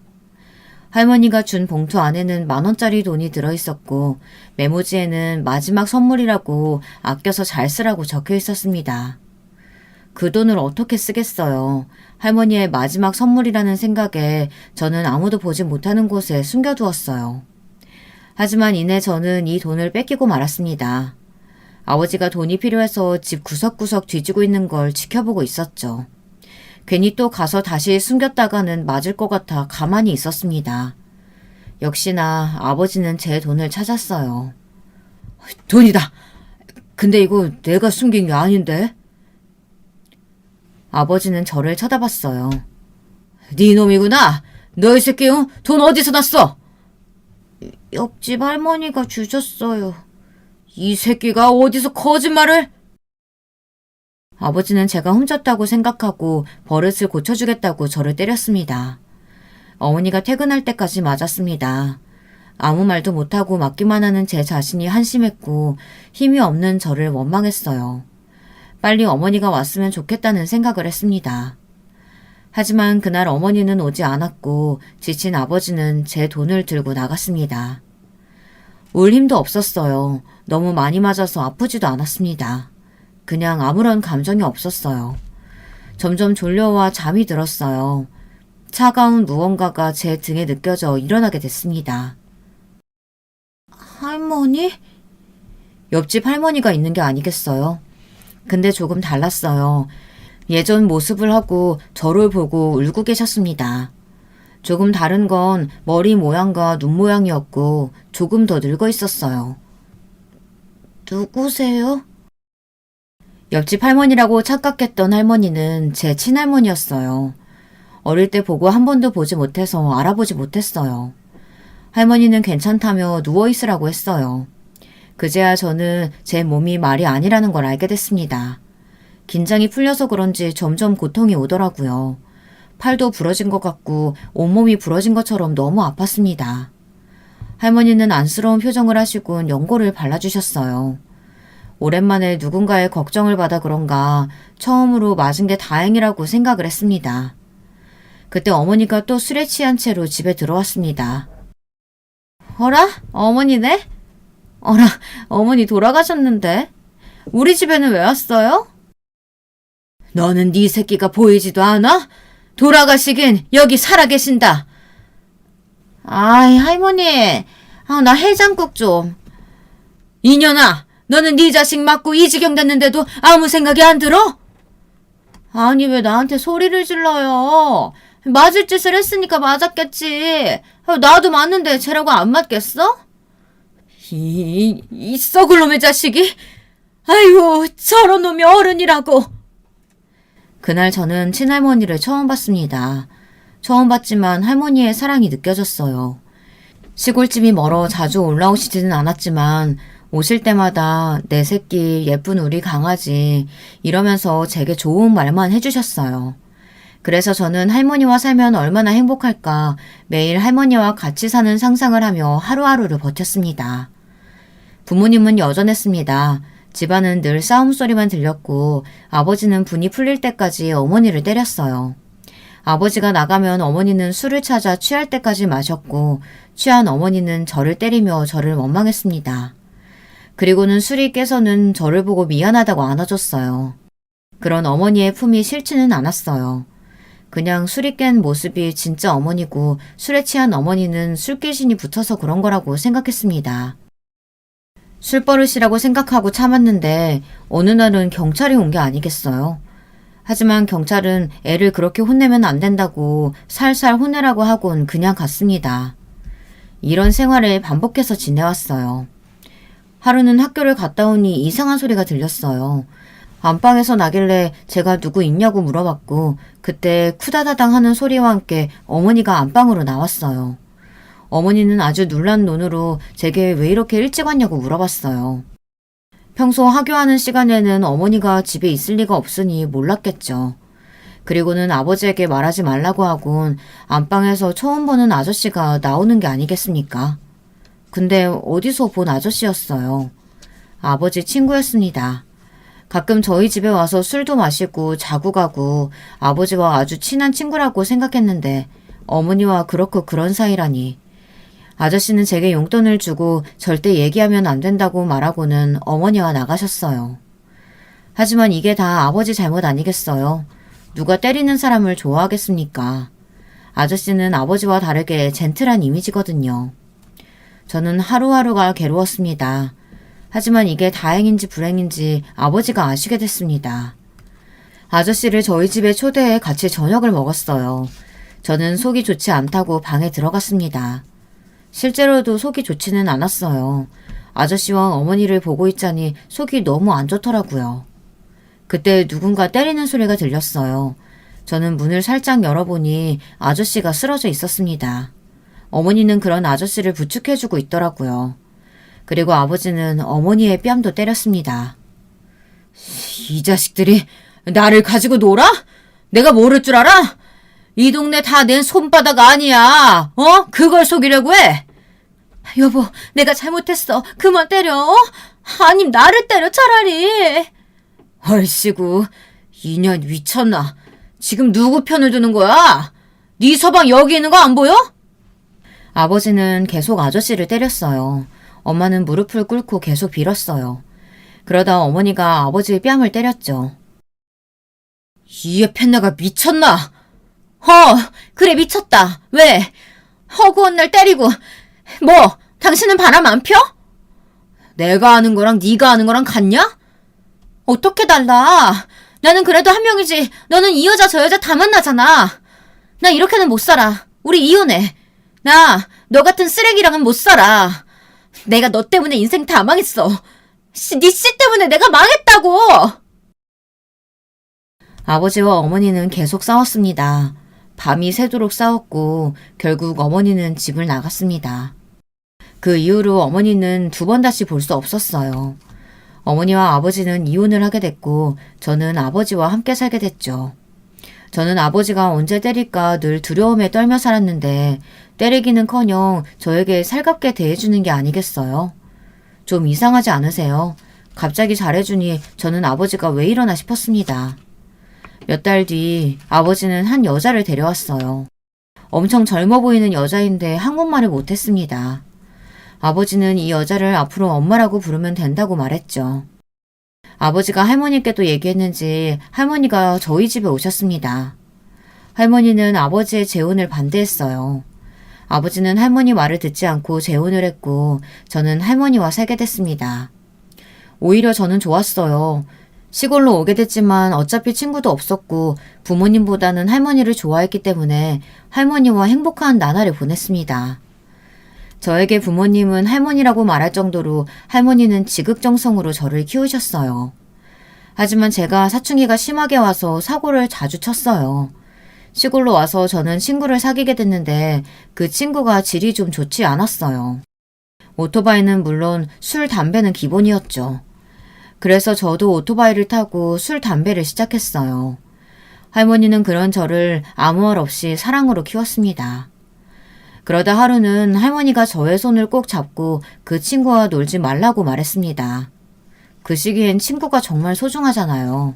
저는 하나밖에 없는 친구와 놀지 말라는 소리를 듣고 할머니에게 소리를 쳤어요. 할머니, 너무한 거 아니야? 하나뿐인 손주 미치는 꼴 보고 싶어? 그 말 한마디를 하고 저는 집을 나왔습니다. 그리고 오토바이를 타고 도로를 달렸어요. 그때 저는 제 인생에 대해 생각을 하게 됐습니다. 인생에 대한 회의감이 들더라고요. 가정폭력에 부모님의 외도, 방황하는 나, 제 인생이 참 보잘것없다고 느껴졌습니다. 그러다 저는 트럭에 부딪히고 말았어요. 달리고 있다가는 기억이 없었습니다. 그냥 붕 뜨는 제 몸만 기억나고 그 후는 기억이 나지 않았어요. 잠깐 눈을 떴던 것 같은데 꿈인지 아닌지 모르겠어요. 할머니가 제 손을 잡고 사람만 달라고 빌고 있는 모습을 봤습니다. 저는 그 모습을 보고 다시 잠에 들었고요. 그리고 정신을 차렸을 땐 할머니가 어렸을 때처럼 저를 간호하고 있었어요. 옛날 생각이 나더라고요. 저는 며칠 동안 일어나지 못했다고 했어요. 할머니는 몇 날 며칠 밤을 새워가며 저를 돌봐줬다고 했습니다. 할머니는 의사선생님 손을 잡고 감사하다고 연신 인사를 했고 저를 안고 울면서 다행이다 얘기했죠. 그 모습을 보고 저는 무슨 짓을 했는가 생각을 하게 됐습니다. 그 이후로 저는 오토바이는 타지도 않았어요. 술, 담배 또한 하지 않았고 그 친구와도 더는 만나지 않았습니다. 할머니는 그 후로 지치셨는지 편찮으셔서 계속 누워 계셨어요. 아픈데도 제 밥 챙겨준다고 늘 저녁을 차려줬어요. 그러다 할머니가 잠시 현기증이 나셨는지 넘어지고 말았습니다. 근데 팔을 잘못 디뎌 팔이 퉁퉁 부었죠. 바로 병원에 가니 뼈가 부러졌다고 당분간 팔을 못 쓴다고 하더라고요. 저희 나이야 뼈가 잘 붙지만 할머니 나이엔 잘 붙지도 않는다면서 천천히 지켜보자고 했어요. 저는 할머니를 도왔고 저녁밥은 제가 지어드렸어요. 처음 만들어보는 밥은 참 맛이 없었습니다. 그래서 더욱더 할머니를 존경하게 됐어요. 다들 어떻게 그렇게 정성껏 매일 요리를 하는지 정말 대단하다고 생각이 들었습니다. 저는 할머니 덕에 정신 차리고 마음을 다잡고 공부를 열심히 해서 서울에 있는 대학교에 들어갈 수 있게 됐습니다. 할머니와 떨어지는 건 마음이 아프지만 아버지 집에서 지내기로 했어요. 다행히 아버지와 새어머니는 저를 반갑게 맞아주셨고 둘 사이에는 자식이 없어 새어머니는 저를 친자식처럼 대해주셨어요. 하지만 불편했어요. 나이 차이가 얼마 안 나는 것도 이상했고 어머니에게 죄를 짓는 것 같기도 했거든요. 그리고 좀 이상한 부분이 있었습니다. 그렇게 어머니는 때렸으면서 새어머니는 때리지 않더라고요. 사람이 정신을 차렸나 싶었는데 그건 제 착각이었습니다. 어느 날 보니 새어머니 팔에 멍자국이 있더라고요. 그 멍은 제가 모를 수가 없었어요. 맞고 나서 다음날 생기는 멍이라고 확신을 했어요. 저는 조심스럽게 새어머니에게 물어봤습니다. 새어머니는 눈치를 보면서 가끔 때린다고 말하더군요. 예전보다는 아닌 것 같지만 술을 마시면 때린다고 했어요. 새어머니에게는 미안하지만 빨리 아버지 품에서 벗어나고 싶어 저는 장학금을 받아 기숙사로 들어갔습니다. 이젠 부모님과 엮이고 살고 싶지 않았어요. 시간이 지나 저는 군대를 가게 됐고 군대 제대 후 혼자 살 집을 구해 열심히 아르바이트도 하고 공부도 열심히 해서 꽤 괜찮은 직장을 가지게 됐습니다. 퇴근 후 오랜만에 친구들과 술 한잔을 하고 있었는데 제 이상형이 지나가는 겁니다. 무슨 용기였는진 모르겠지만 바로 전화번호를 물어봤어요. 하지만 그땐 남자친구가 있다고 거절을 당했습니다. 하지만 인연은 있나 봅니다. 소개팅에 나갔는데 그때 그 사람이 앉아있는 겁니다. 스쳐갈 뻔했던 사람은 제 아내가 되었어요. 저희는 결혼을 전제하에 만나기로 했고 아내도 취업에 성공해 결혼을 하기로 했어요. 하지만 허락을 받는다는 게 쉽지만은 않더라고요.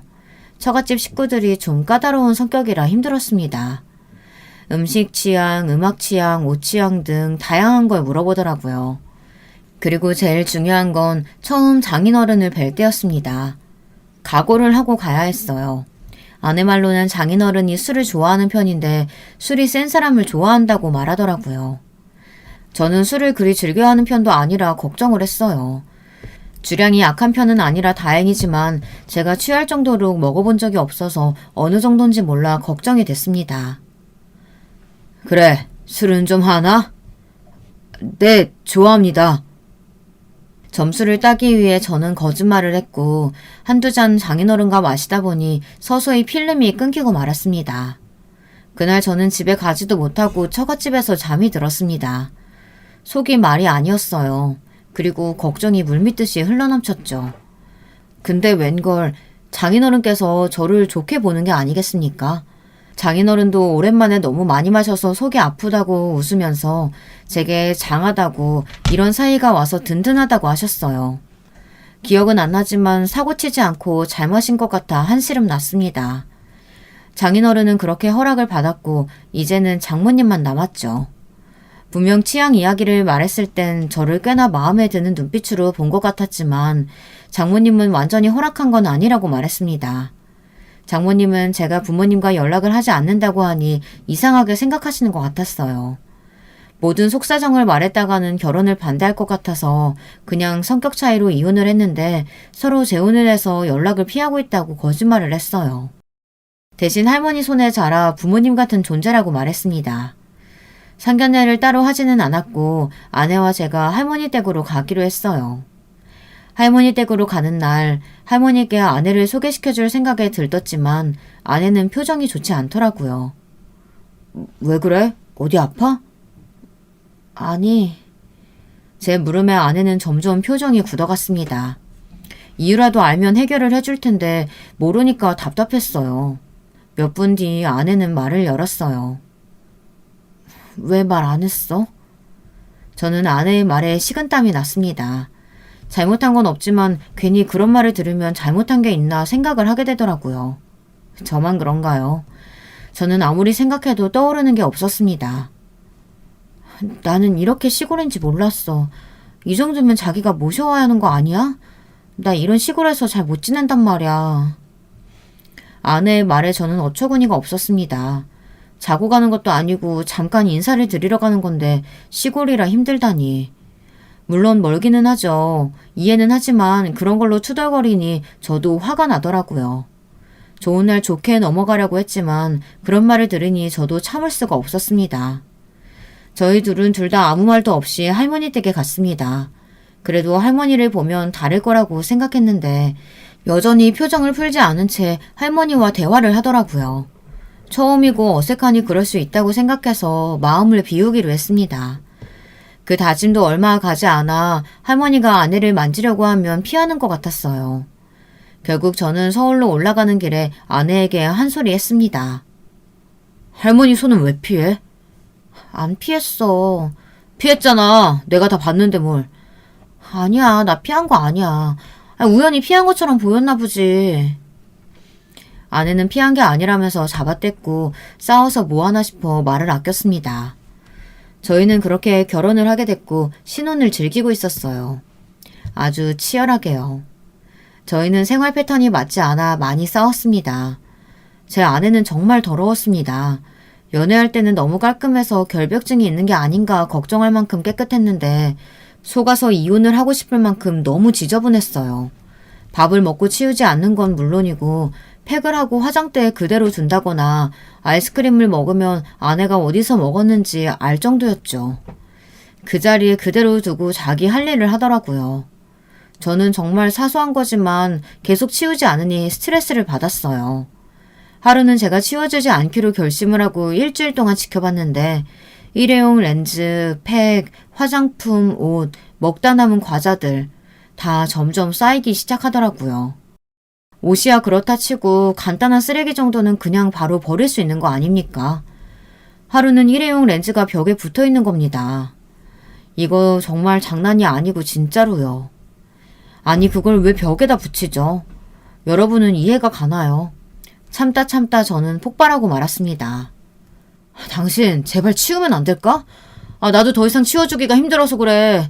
제발 좀 치우고 살자. 참고 참다가 저는 아내에게 얘기를 했습니다. 응? 왜? 나름 정리했는데. 쓰레기 쌓아두는 게 정리야? 답답할 노릇이었어요. 다들 그런 경험 있나요? 말문이 턱 막히는 그런 경험이요. 아내의 순수한 표정을 보니 어디서부터 어디까지 말을 해야 할지 모르겠더라고요. 아니, 그건 정리가 아니고 그냥 밀어둔 거지. 쓰레기를 정리하는 게 어딨어. 그냥 치우면 되는 거지. 그럼 자기가 하면 되잖아. 그러니까 이때까지 그랬는데 이제는 좀 지쳐서 당신도 좀 하라고 말하는 거야. 나도 참다가 안 될 것 같아서 좋게 얘기하는 거야. 그게 좋게 얘기하는 거야? 자기는 인상 쓰고 얘기하는 게 좋게 얘기하는 건가 보다. 아내는 제 말보다 표정에 꽂혀서 계속 표정 이야기만 했습니다. 결국 정리 문제는 무용지물이 되었어요. 정말 답답했습니다. 말이라도 통하면 대화라도 해볼 텐데 대화는커녕 싸우기만 하니 물론 제가 조금 세게 이야기하는 것도 있을 겁니다. 제가 워낙 말을 세게 해서 그렇게 들릴 수도 있겠죠. 하지만 연애할 때 그걸로 많이 싸웠고 시간이 지나서는 아내가 이해한다고 얘기를 했었는데 이젠 표정까지 뭐라고 하니 할 말이 없었어요. 아니 표정은 화가 나면 당연히 안 좋을 수밖에 없지는 않나요? 처음에 좋게 치우라고 얘기했을 땐 듣지도 않고 인상을 찌푸리고 얘기하니 인상 찌푸렸다고 뭐라고 하니 말하기가 싫었습니다. 그렇게 이 문제는 그냥 넘어가고 말았습니다. 그리고 몇 달 뒤 저희는 이 문제로 다시 싸우고 말았습니다. 하지만 결국 아내와 말이 통하지 않는 것 같아 제가 포기하기로 했어요. 결국 제가 지고 말았습니다. 근데 이걸 아내가 장인어른께 말을 한 것 같았어요. 어느 날 장인어른께 전화가 왔습니다. 장인어른이 저와 술을 마시고 싶다며 집으로 오라고 했어요. 그래서 저는 퇴근 후 아내와 함께 처갓집으로 갔습니다. 근데 분위기가 좋지 않더라고요. 밥을 먹는데 체할 것 같았어요. 장인어른과 술 한잔 하는데 조금 알딸딸해지자 장인어른이 제게 한마디 하더라고요. 내 딸 소중한 아이라 잘 좀 부탁한다. 아내가 소중한 아이라며 제게 잘 부탁한다고 딱 이 한마디 하셨습니다. 처음에는 저도 술 기운에 열심히 하겠다고 제가 다 보살피겠다고 얘기를 했어요. 그리고 다음날 곰곰이 생각했는데 제가 그렇게 잘못한 것도 없는데 그런 식으로 말하니 제가 괜히 나쁜 놈이 된 것 같더라고요. 제가 아내에게 말한 건 쓰레기뿐이었는데요. 정리정돈하는 건 당연한 거 아닙니까? 그걸 뭐라고 했다고 일러바친 아내도 참 어리다고 생각했어요. 그리고는 처음으로 결혼을 후회했어요. 큰일 났죠. 결혼한 지 얼마 되지도 않았는데 후회라니. 저는 마음을 다잡고 아내와 얘기를 하자고 했어요. 아내와 많은 이야기를 나누고 저희는 약속을 했습니다. 정리정돈, 생활 패턴 등 서로를 배려하고 존중해주기로 약속을 했어요. 말이 쉽지 행동으로 봐야 알 것 같지만 그래도 말이 통하지 않았던 아내가 갑자기 미안하다고 사과를 해서 마음이 좀 수그러들었어요. 결혼 생활은 맞춰가면서 사는 거 아니겠어요. 저도 마음을 비우고 아내에게 맞추기로 했습니다. 이 가정을 지키고 싶었거든요. 몇 달 뒤 저희 부부에게 축복이 왔습니다. 아이를 갖게 된 겁니다. 저와 아내는 이 아이는 정리정돈을 잘하고 모든 일도 잘 정돈하고 살라고 예명을 정돈이로 했어요. 그 때문인가 아내는 엄마가 되어 정리정돈을 열심히 하더라고요. 저는 그런 모습이 너무 사랑스러웠습니다. 그때는 정말 결혼하길 잘했다는 생각이 들었어요. 사람 마음이라는 게 참 왔다 갔다 하네요. 그렇죠. 할머니는 그 소식을 듣고 서울로 올라오신다고 했어요. 저는 거동도 불편한데 뭘 오나며 말렸지만 꼭 봐야 한다며 오겠다고 하시더라고요. 그래서 저희가 내려가겠다고 했습니다. 근데 제가 그랬으면 안 된다고 생각했어요. 아내에게 내려가자고 얘기했더니 몇 시간을 차 타고 그 시골에 가야 하냐며 힘들다고 화를 내는 게 아니겠어요. 처음에는 너무하다는 생각이 들었습니다. 하지만 아내가 시골을 좋아하지도 않고 임신을 해서 스트레스를 받지 않는 게 좋을 것 같다고 생각해서 내려가는 건 나중에 내려가서 인사드리자고 말했어요. 생각해보면 처갓집을 6시간 차 타고 가서 눈칫밥 먹으며 있으면 힘들 것 같기도 하다는 생각에 괜히 미안했습니다. 대신 제가 할머니를 모셔오기로 했어요. 할머니는 손자 며느리에게 꼭 밥을 차려주고 싶다며 서울에 와서 보고 싶다고 말했어요. 그리고 저희가 어떻게 사는지도 보고 싶다고 말했습니다. 할머니를 모셔오고 할머니는 저희를 위해 밥상이 휘어질 정도로 차려주셨습니다. 하지만 아내는 많이 먹지 못했어요. 입덧인지 밥을 제대로 먹지 못하더라고요. 할머니가 계실 동안 아내는 몸이 많이 좋지 않은지 퇴근하고 계속 누워만 있었어요. 저는 할머니를 데려다 드려줬고 아내를 위해 과일을 이것저것 사갔습니다. 아니 근데 기가 막힌 상황이 펼쳐진 겁니다. 아내가 고기를 구워 맛있게 먹고 있더라고요. 저는 어처구니가 없어 아내에게 물어봤습니다. 당신 아픈 거 아니었어? 할머니가 가자마자 아픈 게 없어졌다며 고기를 먹으며 말하는데 열이 확 받았습니다. 그리고 더 열이 받았던 건 할머니가 만들어주신 반찬이 음식물 쓰레기에 있는 거 아니겠습니까? 참지 못해 저는 아내에게 소리쳤어요. 너무한 거 아니야? 지금 할머니랑 같이 있기 싫어서 그런 꾀병 부린 거야?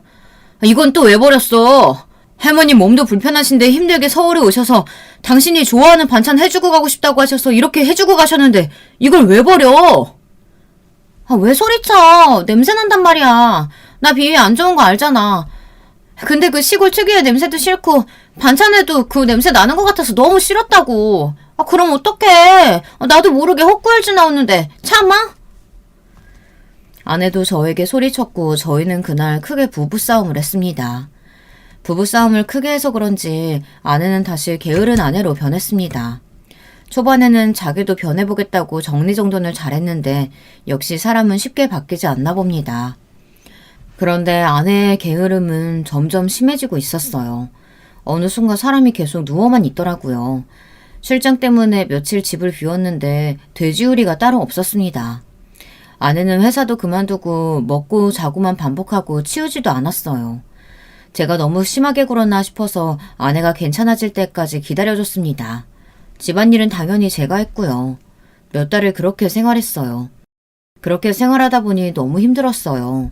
아내가 회사를 그만두는 바람에 수입은 줄어들고 제가 밤에 대리를 뛸 수밖에 없었습니다.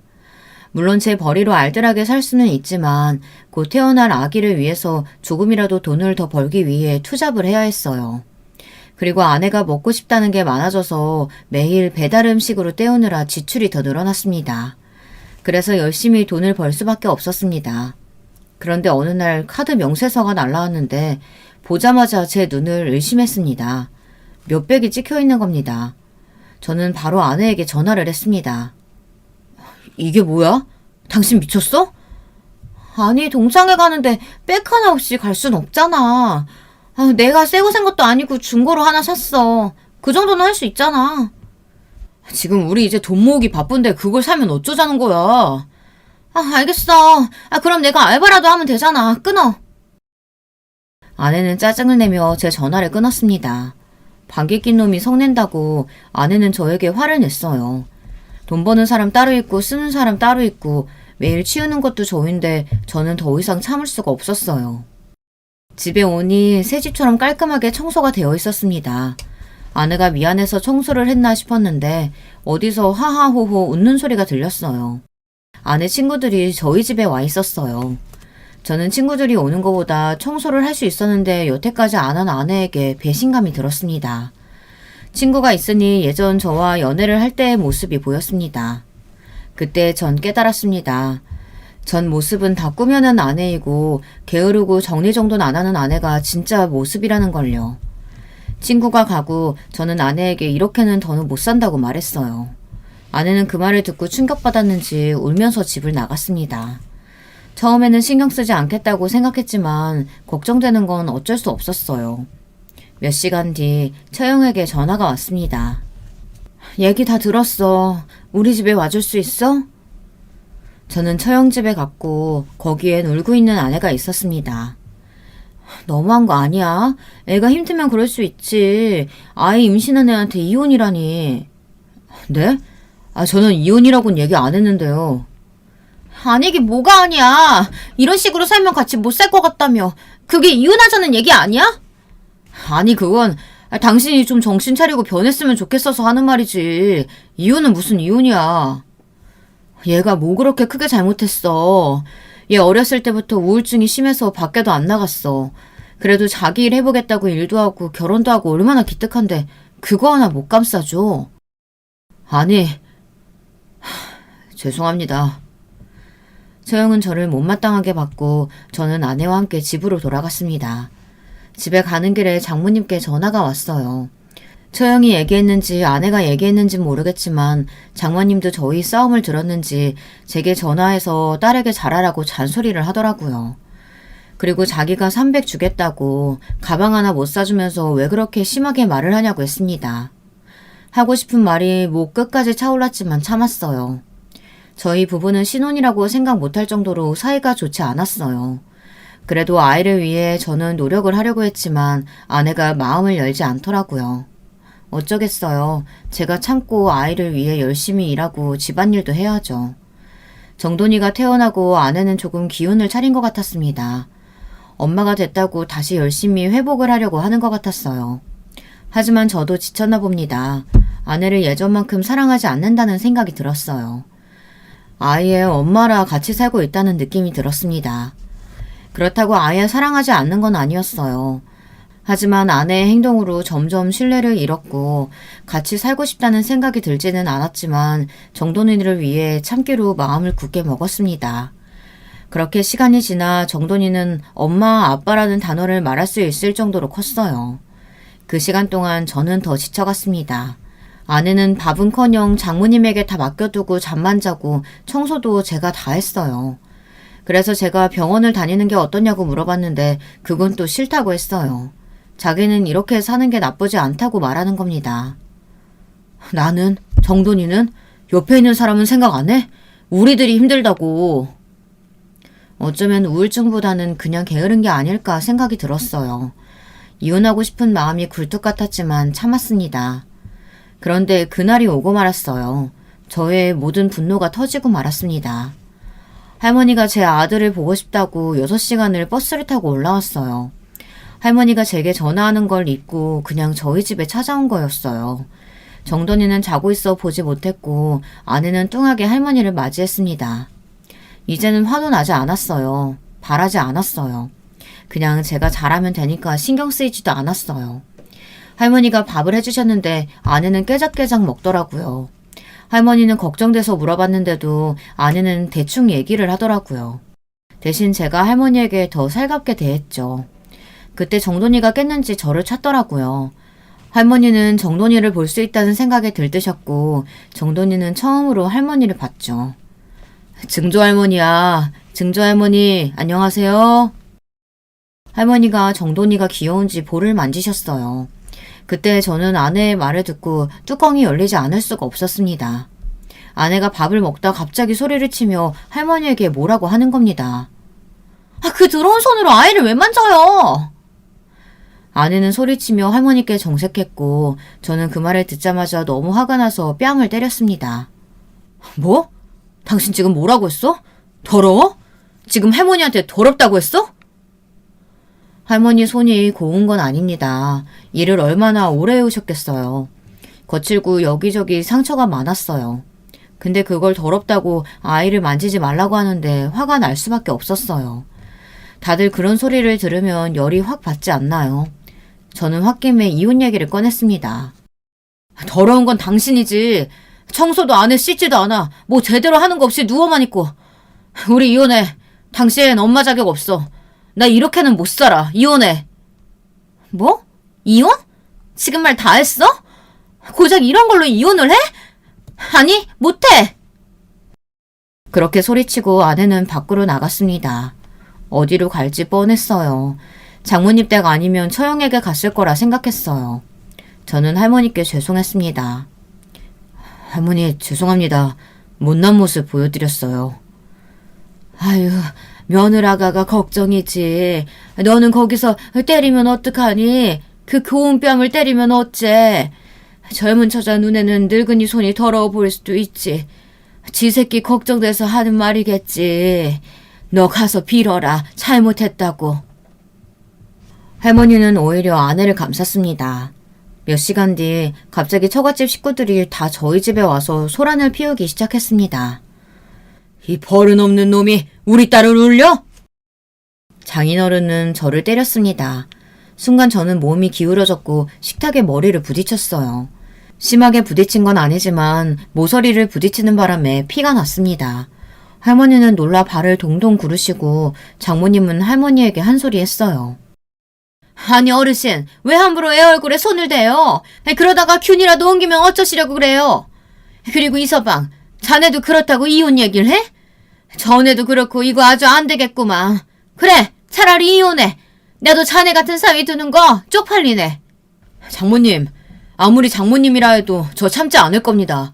저희 할머니 늘 깨끗하게 씻으시는 분이고 균 같은 거 세상 사람들 다 갖고 있습니다. 이혼 잘 됐네요. 대신 제 아들은 제가 키울 겁니다. 뭐시? 지금 누구 배 아파서 낳은 자식인데 네가 키워? 이 자식이 입 밖으로 내뱉는 말이라고 다 말인 줄 아나? 장인어른은 저를 또 때리려고 했습니다.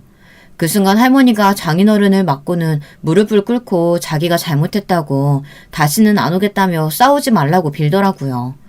저는 그 모습을 보고 억장이 무너졌습니다. 그렇게 사고를 쳐도 무릎을 꿇지 않았던 할머니인데 욕을 들어가면서도 무릎을 꿇다니 있을 수 없는 일이었어요. 이혼 이야기는 열이 받아서 홧김에 나온 말이었는데 이혼을 해야 하나 고민을 했습니다.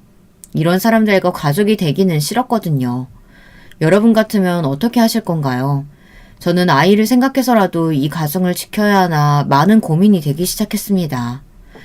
하지만 처갓집 식구들은 할머니의 말을 들을 생각도 하지 않았어요. 장인어른, 지금 제가 좋게 얘기할 때 저희 집에 나가주세요. 저기 그렇게 소중한 따님, 회사 육아휴직이 아니라 그냥 그만둔 겁니다. 청소도 안 하고 매일 돈만 쓰고 저희 아들보다 못합니다. 제가 대리운전 하는 건 아세요? 장모님과 장인어른은 처음 듣는다는 듯이 아내를 쳐다봤습니다. 아내는 당황해서 저를 노려보더라고요. 아니 막상 일하려니까 힘들어서 그냥 그만뒀지. 엄마 아빠가 또 뭐라고 할까봐 무서워서 육아휴직이라고 거짓말하긴 했는데 나중에 그래도 다 말하라고 했어. 이놈의 지지배가 정신 안 차릴래? 또 그래? 너 이제 다시는 안 그런다며. 예전에도 그랬으면서 뭐. 네? 그게 무슨. 언니! 알고 보니 아내가 결혼 경력이 있었던 겁니다.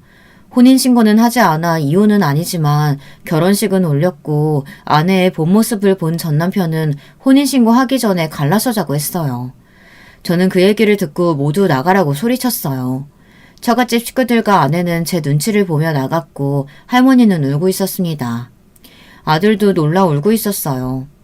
저는 아이를 달래고 마음을 붙잡고 처남에게 전화를 했어요. 처남은 처갓댁 식구들과 친하게 지내지는 않지만 뭔가 아는 게 없나 싶어서 전화를 했습니다. 알고 보니 전 남편은 처남의 지인이라 번호를 받을 수 있었어요. 저는 아내의 전 남편과 만나 아내에 대한 이야기를 들었습니다. 가히 충격적이었어요. 아내에 대한 배신감은 더 깊어졌고 이혼을 해야겠다고 마음을 굳게 먹었습니다. 전 남편에게 들은 바로는 아내가 돈 많은 남자만 꼬시기 유명하대요. 전 남편도 꽤나 돈이 많아 보였고 아내는 적당한 직장에 들어가 깔끔하고 가정적인 척을 하며 남자들을 꼬셨고 그중에 전 남편이 포함되어 있었다고 했어요. 아내의 더러움과 게으름은 자기가 커버할 수 있었다고 했지만 그 사실을 알고 결혼식을 올리고 바로 그만 살자고 말했대요. 심지어 결혼 준비를 하면서도 다른 남자를 만나고 있었다고 했습니다. 그 말을 듣고 저는 아내를 믿을 수가 없었습니다. 어디서부터 어디까지 진실이고 왜 저랑 결혼을 했는지도 모르겠고 다른 사람과 만나지 않았을까 많은 생각이 들었어요. 저는 아내에게 찾아갔습니다. 얘기 좀 해. 미안해. 내가 다 잘못했어. 다시는 안 그럴게. 나 네 전 남편 만났어. 다 들었어. 뭐? 자기가 왜 만나 그 사람을? 이미 지난 일이야.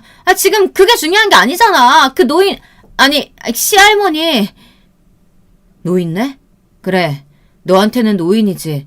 내가 가장 존경하고 사랑하는 부모님 같은 존재지만 너한테는 노인네지. 그리고 결혼한 건 왜 속이고 나랑은 왜 사는 거야? 돈 많은 남자 꼬시고 다니는 게 취미라며. 난 뭐 돈도 없고 백도 없는데 나 같은 애랑 왜 살고 애까지 낳아서 사는 거야?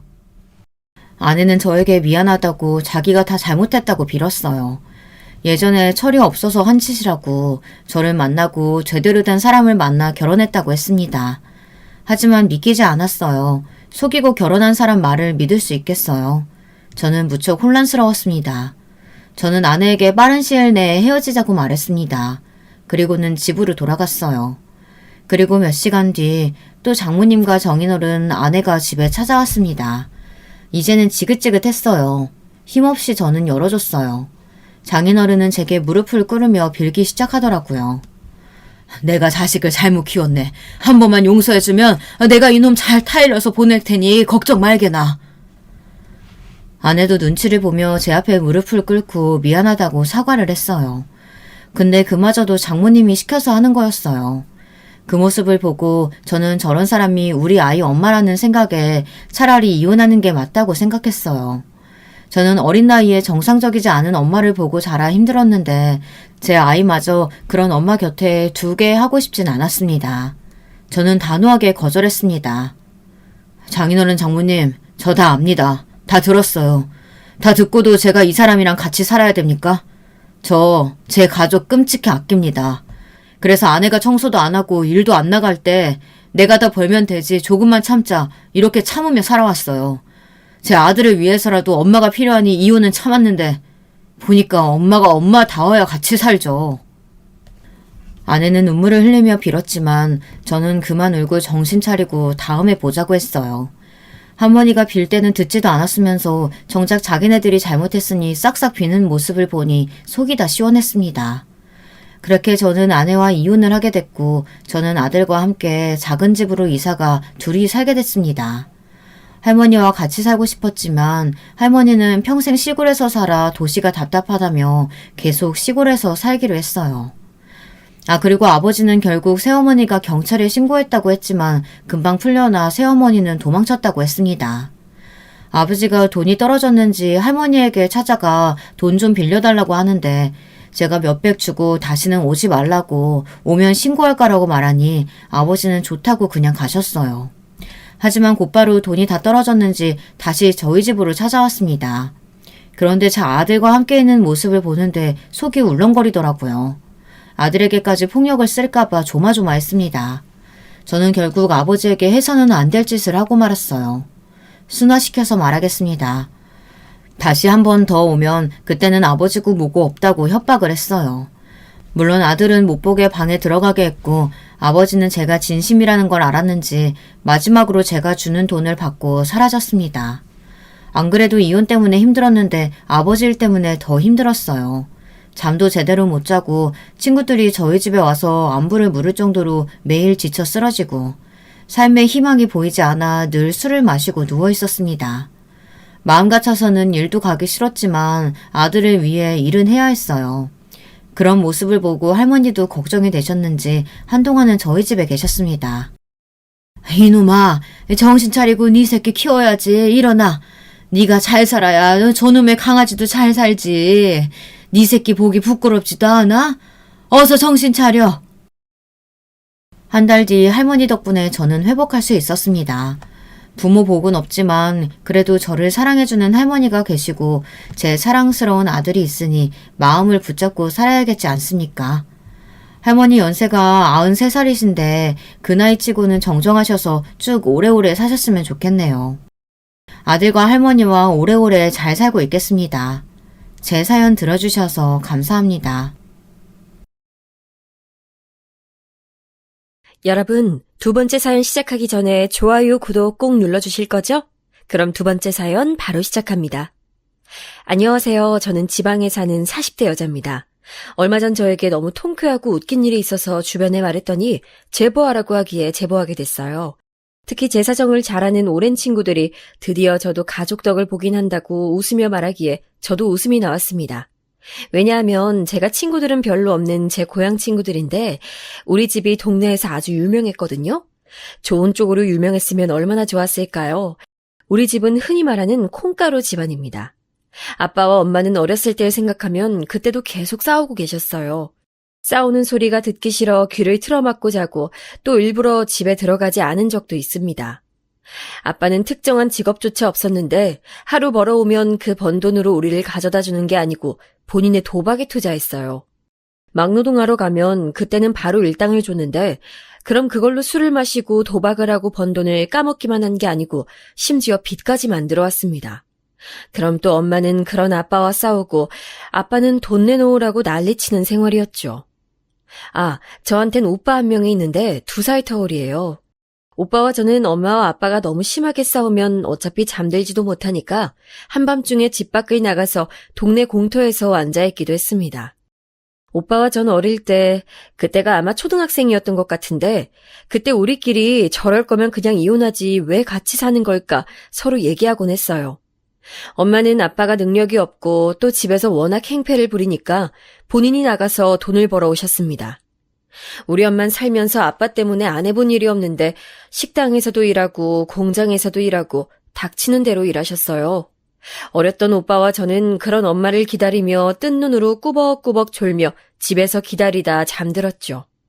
엄마가 그래도 우리 먹으라고 밥은 해놓고 가셨는데 그걸로 오빠와 데워 먹겠다고 했다가 집에 불이 난 적도 있습니다. 엄마는 당신 인생에 대한 한탄을 자주 하셨는데 어렸던 전 우리 엄마지만 진짜 제발 엄마가 행복했으면 좋겠다고 생각했어요. 엄마가 그렇게 벌어온 돈이 있으면 아빠는 그 돈을 가지고 도박을 하러 나가니 일부러 오빠와 제 책 중간에 돈을 숨기기도 했어요. 학교에서 교과서를 열었는데 돈이 있어서 놀랐던 적이 한두 번이 아닙니다. 그러다 정확히 제가 초등학생이고 오빠가 중학생 때 아버진 집을 나가셨어요. 아빤 그 전에도 종종 집을 나간 적이 있었는데 그래도 몇 년에 한 번은 저렇게 나가면 돈을 벌어오긴 해서 그때도 그런 줄 알았습니다. 그런데 아빤 그렇게 제가 중학교를 졸업할 때까지 집에 한 번도 온 적이 없었어요. 엄마는 쓸모도 없는 인간 차라리 잘 됐다고 하셨는데 그러면서도 아빠가 집에 올 수도 있으니 절대 이사 가면 안 된다고 하셨습니다. 그리고 안타까운 소리지만 아빠도 없고 엄마는 일하느라 바빠서 집에 신경도 못 쓰고 우리를 도와줄 조부모님도 다 안 계시니 동네에선 우리를 좋게 보지 않았어요. 똑같은 장난을 쳐도 잘 살고 부모가 멀쩡한 직업을 가지고 있는 오빠 친구는 그저 장난이고 우리 오빠가 하면 마치 범죄처럼 여겨졌습니다. 오빠는 아빠가 집을 나가고 엇나가기 시작했는데 결국 고등학교도 졸업하지 못했어요. 사연 없는 사람이 어디 있겠냐만 우리 오빠가 그렇게 비행 청소년이 된 사연이 있긴 합니다. 오빠 얘기가 제가 오늘 제보할 사연과 연관이 깊어 잠시만 짚고 넘어갈게요. 오빠는 아주 놀랍게도 초등학생 땐 전교회장이었고 선생님들도 오빠를 예뻐하셨어요. 예의 바르고 착하고 친구들도 도와주는 활발한 학생이었고 무려 초등학생 땐 공부도 잘했습니다. 친구가 많고 호전적인 성격인 오빠와 달리 저는 내성적이고 매우 조용한 성격이었는데 그런 오빠 덕분에 초등학교 생활은 아주 편했을 정도였어요. 선생님의 관심을 한 몸에 받으며 오빠는 초등학교를 졸업하고 중학교에 입학했는데 그때 우리 아빠의 행패가 아주 심했을 때였습니다. 아빠는 본인에게 돈을 주지 않으면 집에서 온갖 물건을 던지곤 했어요. 심지어 텔레비전도 던지고 집에 있던 큰 라디오도 던지고 그렇게 던지며 창문도 깨서 한겨울에 이불로 창문을 막고 잤던 적도 있습니다. 도둑이 와도 우리 집은 가져갈 게 없어서 안 들어오겠다. 엄마는 항상 한숨 쉬며 아빠의 뒷수습을 해주곤 하셨죠. 그러다 아빠가 집을 나갔다고 했잖아요. 그날이 무슨 날이냐면 아빠는 그날도 또 술을 많이 마시고 집에 왔었어요. 들어오자마자 엄마한테 돈을 내놓으라고 했죠.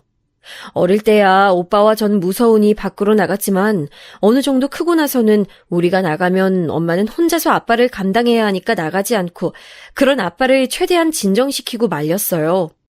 그날도 식탁 의자를 들고 내동댕이 치는 아빠를 오빠가 맡고 있었는데 그런 오빠가 싫었는지 아빠는 오빠에게 의자를 던졌습니다. 오빠가 그걸 피하다 의자가 창문으로 날아가서 또 창문이 깨지게 됐죠. 이웃집에 살던 옆집 할머니가 나와서 우리 집에 대고 소리를 지르며 제발 이사가라고 동네 창피하게 뭐하냐고 하셨던 기억이 나네요. 옆집 할머니는 우리 아빠를 너무 싫어해서 제가 학교 갔다 돌아오면서 마주치면 저보고 한 살이라도 어릴 때 도망가라고 했을 정도였습니다. 무튼 그렇게 또 난리치는 아빠를 막다 순식간에 오빠가 다치게 됐어요. 창문이 깨지며 유리 조각이 많았는데 거기에 얼굴을 다쳐 피가 많이 흘렀습니다. 그걸 보고 엄마는 처음으로 아빠에게 달려들어 화내셨고 아빠도 오빠가 다친 걸 보고 충격받았는지 갑자기 집 밖으로 나갔어요. 그리고 그게 제가 초등학생 때 본 아빠의 마지막 모습입니다. 급하게 엄마는 오빠를 데리고 응급실에 갔고 저 혼자 집에서 유리를 치우다 손을 베기도 했어요. 옆집 할머니가 비록 우리 아빠는 싫어하셔도 저와 오빠는 죄가 없다고 안타까워했는데 그런 저를 보고 치료를 해주셨던 게 기억이 납니다. 아무튼 그 이후로 오빠의 이마엔 큰 흉터가 남게 됐는데 오른쪽 눈썹까지 긴 흉터예요.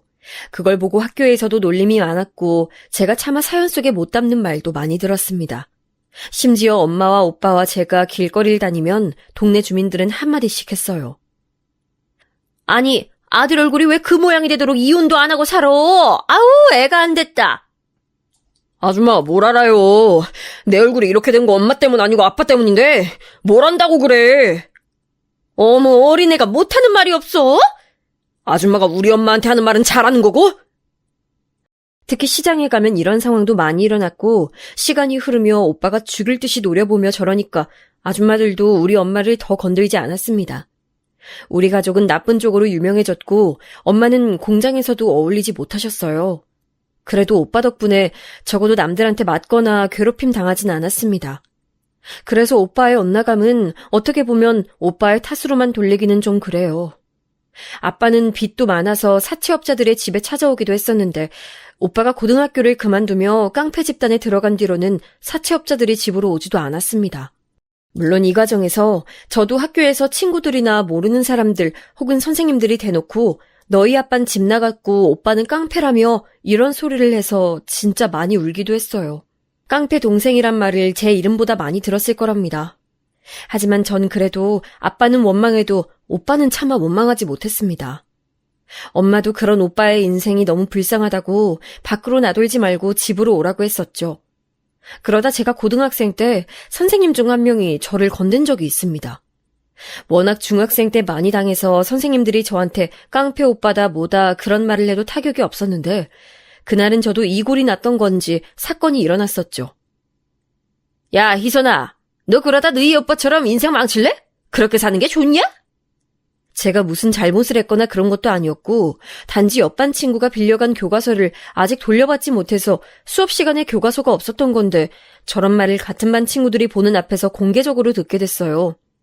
저는 그전까진 꾹 참았을 텐데, 그날은 유난히 예민했고, 또 하필 전날에 오빠가 또 입가에 상처를 입고 왔던 터라 그랬던 것 같습니다. 선생님이 뭔데 우리 오빠를 그렇게 말해요? 뭐? 너 미쳤어? 말버릇이 그게 뭐야?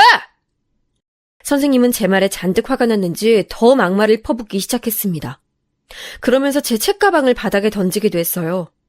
전 도저히 그 자리에서 그런 모욕적인 말을 듣는 것이 견딜 수가 없어 그대로 학교를 나와 집으로 돌아갔는데 하필 오빠가 집에 있었어요. 울면서 학교 끝날 시간도 아닌데 집에 오니까 오빠는 네가 왜 왔냐고 했고 무슨 정신인지 저는 오빠를 부여잡고 우리 인생이 왜 이러냐고 울었습니다. 오빠는 제 말을 듣더니 저를 끌고 학교로 돌아가 그 선생님에게 가서 말 그대로 교무실을 뒤엎었고 그 이후로는 학교에서 교장 선생님도 저를 건드리지 않았어요. 덕분에 더 아빠와 오빠를 들먹이며 저를 괴롭히는 사람이 아예 사라졌습니다. 그렇게 전 고등학교를 졸업하고 대학은 형편상 당연히 가지 못했어요. 그래서 졸업하고 공장에 들어가려 했더니 엄마가 반대하셨죠. 엄만 제가 인생을 살면서 나이에 상관없이 할 수 있는 일을 구하라고 차라리 미용실을 추천하셨습니다. 그래서 저는 그냥 막무가내로 동네에 있던 미용실에 가서 처음엔 돈도 받지 않고 일을 하게 됐어요. 작은 동네라 미용실이 2개밖에 없었는데 하나는 우리 오빠 동창 엄마가 하던 가게라 제가 들어갔더니 쫓아내서 가지 못했고 나머지 하나는 그래도 제가 돈을 받지 않겠다고 하니까 일을 가르쳐 주셨습니다. 처음엔 청소만 했는데 그렇게 미용 자재를 구경하는 것으로 시작해서 3년 정도 일하니까 파마 정도는 능숙하게 할 수 있었어요. 그렇게 그 미용실에서 눈칫밥으로 뒤에서 힐끔 쳐다보며 기술을 익혔는데 지금 와서 하는 말인데 되게 힘들었습니다. 미용실이 한 손님이 와도 다 정성껏 상대해야 하는데 갓 고등학교를 졸업한 저한텐 그것부터가 곤욕이었죠. 그래도 미용실 영업이 끝나면 혼자 남아 청소하고 소품 정리를 다 하니까 원장님이 성실하다고 차츰 알려주셨어요. 그렇게 4년 정도 미용실에서 일한 뒤에 갑자기 원장님이 미용실을 접는다고 저에게 말했습니다. 친정 어머니가 아프셔서 아예 친정으로 내려가기로 했다고 원장님은 저에게 미용실 인수하는 것이 어떤지 물어보셨어요. 집에 가서 엄마와 상의했더니 엄마는 인수하자고 하셨습니다. 저도 3년째부턴 적지만 월급을 받고 있었고 엄마도 모아놓은 돈이 있어서 원장님에게 싼 값에 이어받게 됐어요. 엄마는 여전히 공장에 다니셨고 오빠는 깡패였는데 제가 미용실을 인수하고 얼마 지나지 않아 갑자기 집으로 여자 1명과 아이 1명을 데려왔습니다. 네 새언니 될 사람이다. 얜 조카야. 오빠, 갑자기 이게 뭐야? 아니 우리 집도 좁은데 너무 당황스럽잖아. 그럼 어떡하냐. 돈이 없는데. 나도 내 새끼 아닌 줄 알았는데 맞는 것 같아. 얼굴이 똑같아. 오빠는 말 그대로 갑자기 새언니와 갓난아기를 데리고 집으로 와서 같이 살기 시작했어요. 심지어 너무 뻔뻔하게 말해서 엄마와 저는 할 말을 잃었습니다. 새언니는 저보다 1살 많았고 도대체 어떻게 만났는지도 모릅니다. 그래도 나쁜 사람은 아니었고 저한테는 아가씨라는 호칭 대신 본명인 희선이라고 불렀어요. 호칭을 따질 집도 아니고 황당해서 그건 상관없었는데 신생아가 갑자기 집에 있으니까 적응하기 힘들었습니다. 오빠는 새언니와 조카를 데려왔으면 집에나 들어올 것이지 어딜 싸돌아다니는지 집에 들어오지도 않고 새언니는 조카를 봐야 하니 돈을 벌러 나갈 수도 없었죠. 결국 안 그래도 힘들게 살던 엄마와 전 식구가 늘어 더 고생해야 했어요. 무엇보다 신생아를 키우는 게 그렇게 힘든 일인 걸 전 그때 알게 됐는데 기저귀와 분유 비용이 기상천외할 정도로 비쌌습니다. 아이니까 당연히 토도하고 옷이 금방 더러워졌는데 집에선 한계가 있어 새언니는 아예 갓난아기를 데리고 제가 일하는 미용실에 와 있기도 했어요. 언니가 성격이 밝은 건 좋았는데 일하는 데 와서 아이는 울고 언니는 그런 아이를 보는 게 버거우니까 저한테 의지하고 너무 힘들었어요. 그래도 오빠가 데려온 사람들이니 최대한 맞춰주며 힘들게 살고 있었는데 우리 미용실 단골 손님 중 하나가 저에게 갑자기 남자 1명을 소개해준다고 했습니다. 제 형편에 무슨 결혼이냐고 거절했는데 마침 옆에 있던 새언니와 단골 아줌마는 합세해서 저에게 꼭 받아보라고 하며 급기야 그 남자를 우리 미용실로 데려왔어요. 알고 봤더니 단골 아줌마의 친구의 친구 아들이었는데 저보다 2살 많았습니다. 머쓱하고 민망해하던 저와 달리 능글맞게 첫 만남인데도 웃으면서 대화를 이끄는 그 사람을 보고 새언니는 무조건 저 사람 잡으라고 난리를 쳤죠.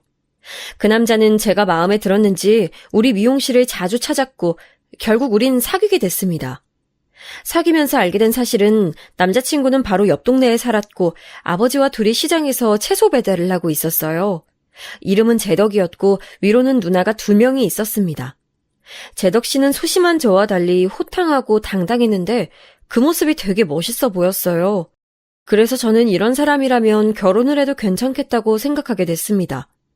제덕 씨가 결혼하자며 저를 본인 집으로 데려갔는데 집안의 막내라 가족들이 되게 예뻐하는 게 느껴졌어요. 제 유일한 고향 친구인 하늘이가 누나 2명 이상인 집과는 결혼하는 게 아니라고 하며 말렸지만 전 좁은 집에서 갓난아기와 새언니와 같이 사는 것도 이미 이골이 난 상태라 거의 도망치듯 결혼 준비를 하게 됐습니다. 시부모님은 제가 미용실 일을 한다고 하니까 그래도 직업이 있다며 결혼 허락을 하셨어요. 그런데 저는 양가 인사도 마치고 상견례까지 했는데 예기치 못한 일이 일어났습니다. 그날은 힘들게 일하고 집으로 갔는데 현관문을 열자마자 전 이상한 분위기를 눈치챘어요. 일단 집안 대부분이 여자라 남자 신발은 오빠가 유일했는데 그 신발은 오빠의 것이 아닌 걸 단박에 알 수 있었죠. 설마 하는 마음으로 집에 들어갔더니 누가 있었는지 아세요? 눈치채신 분도 있으실 것 같은데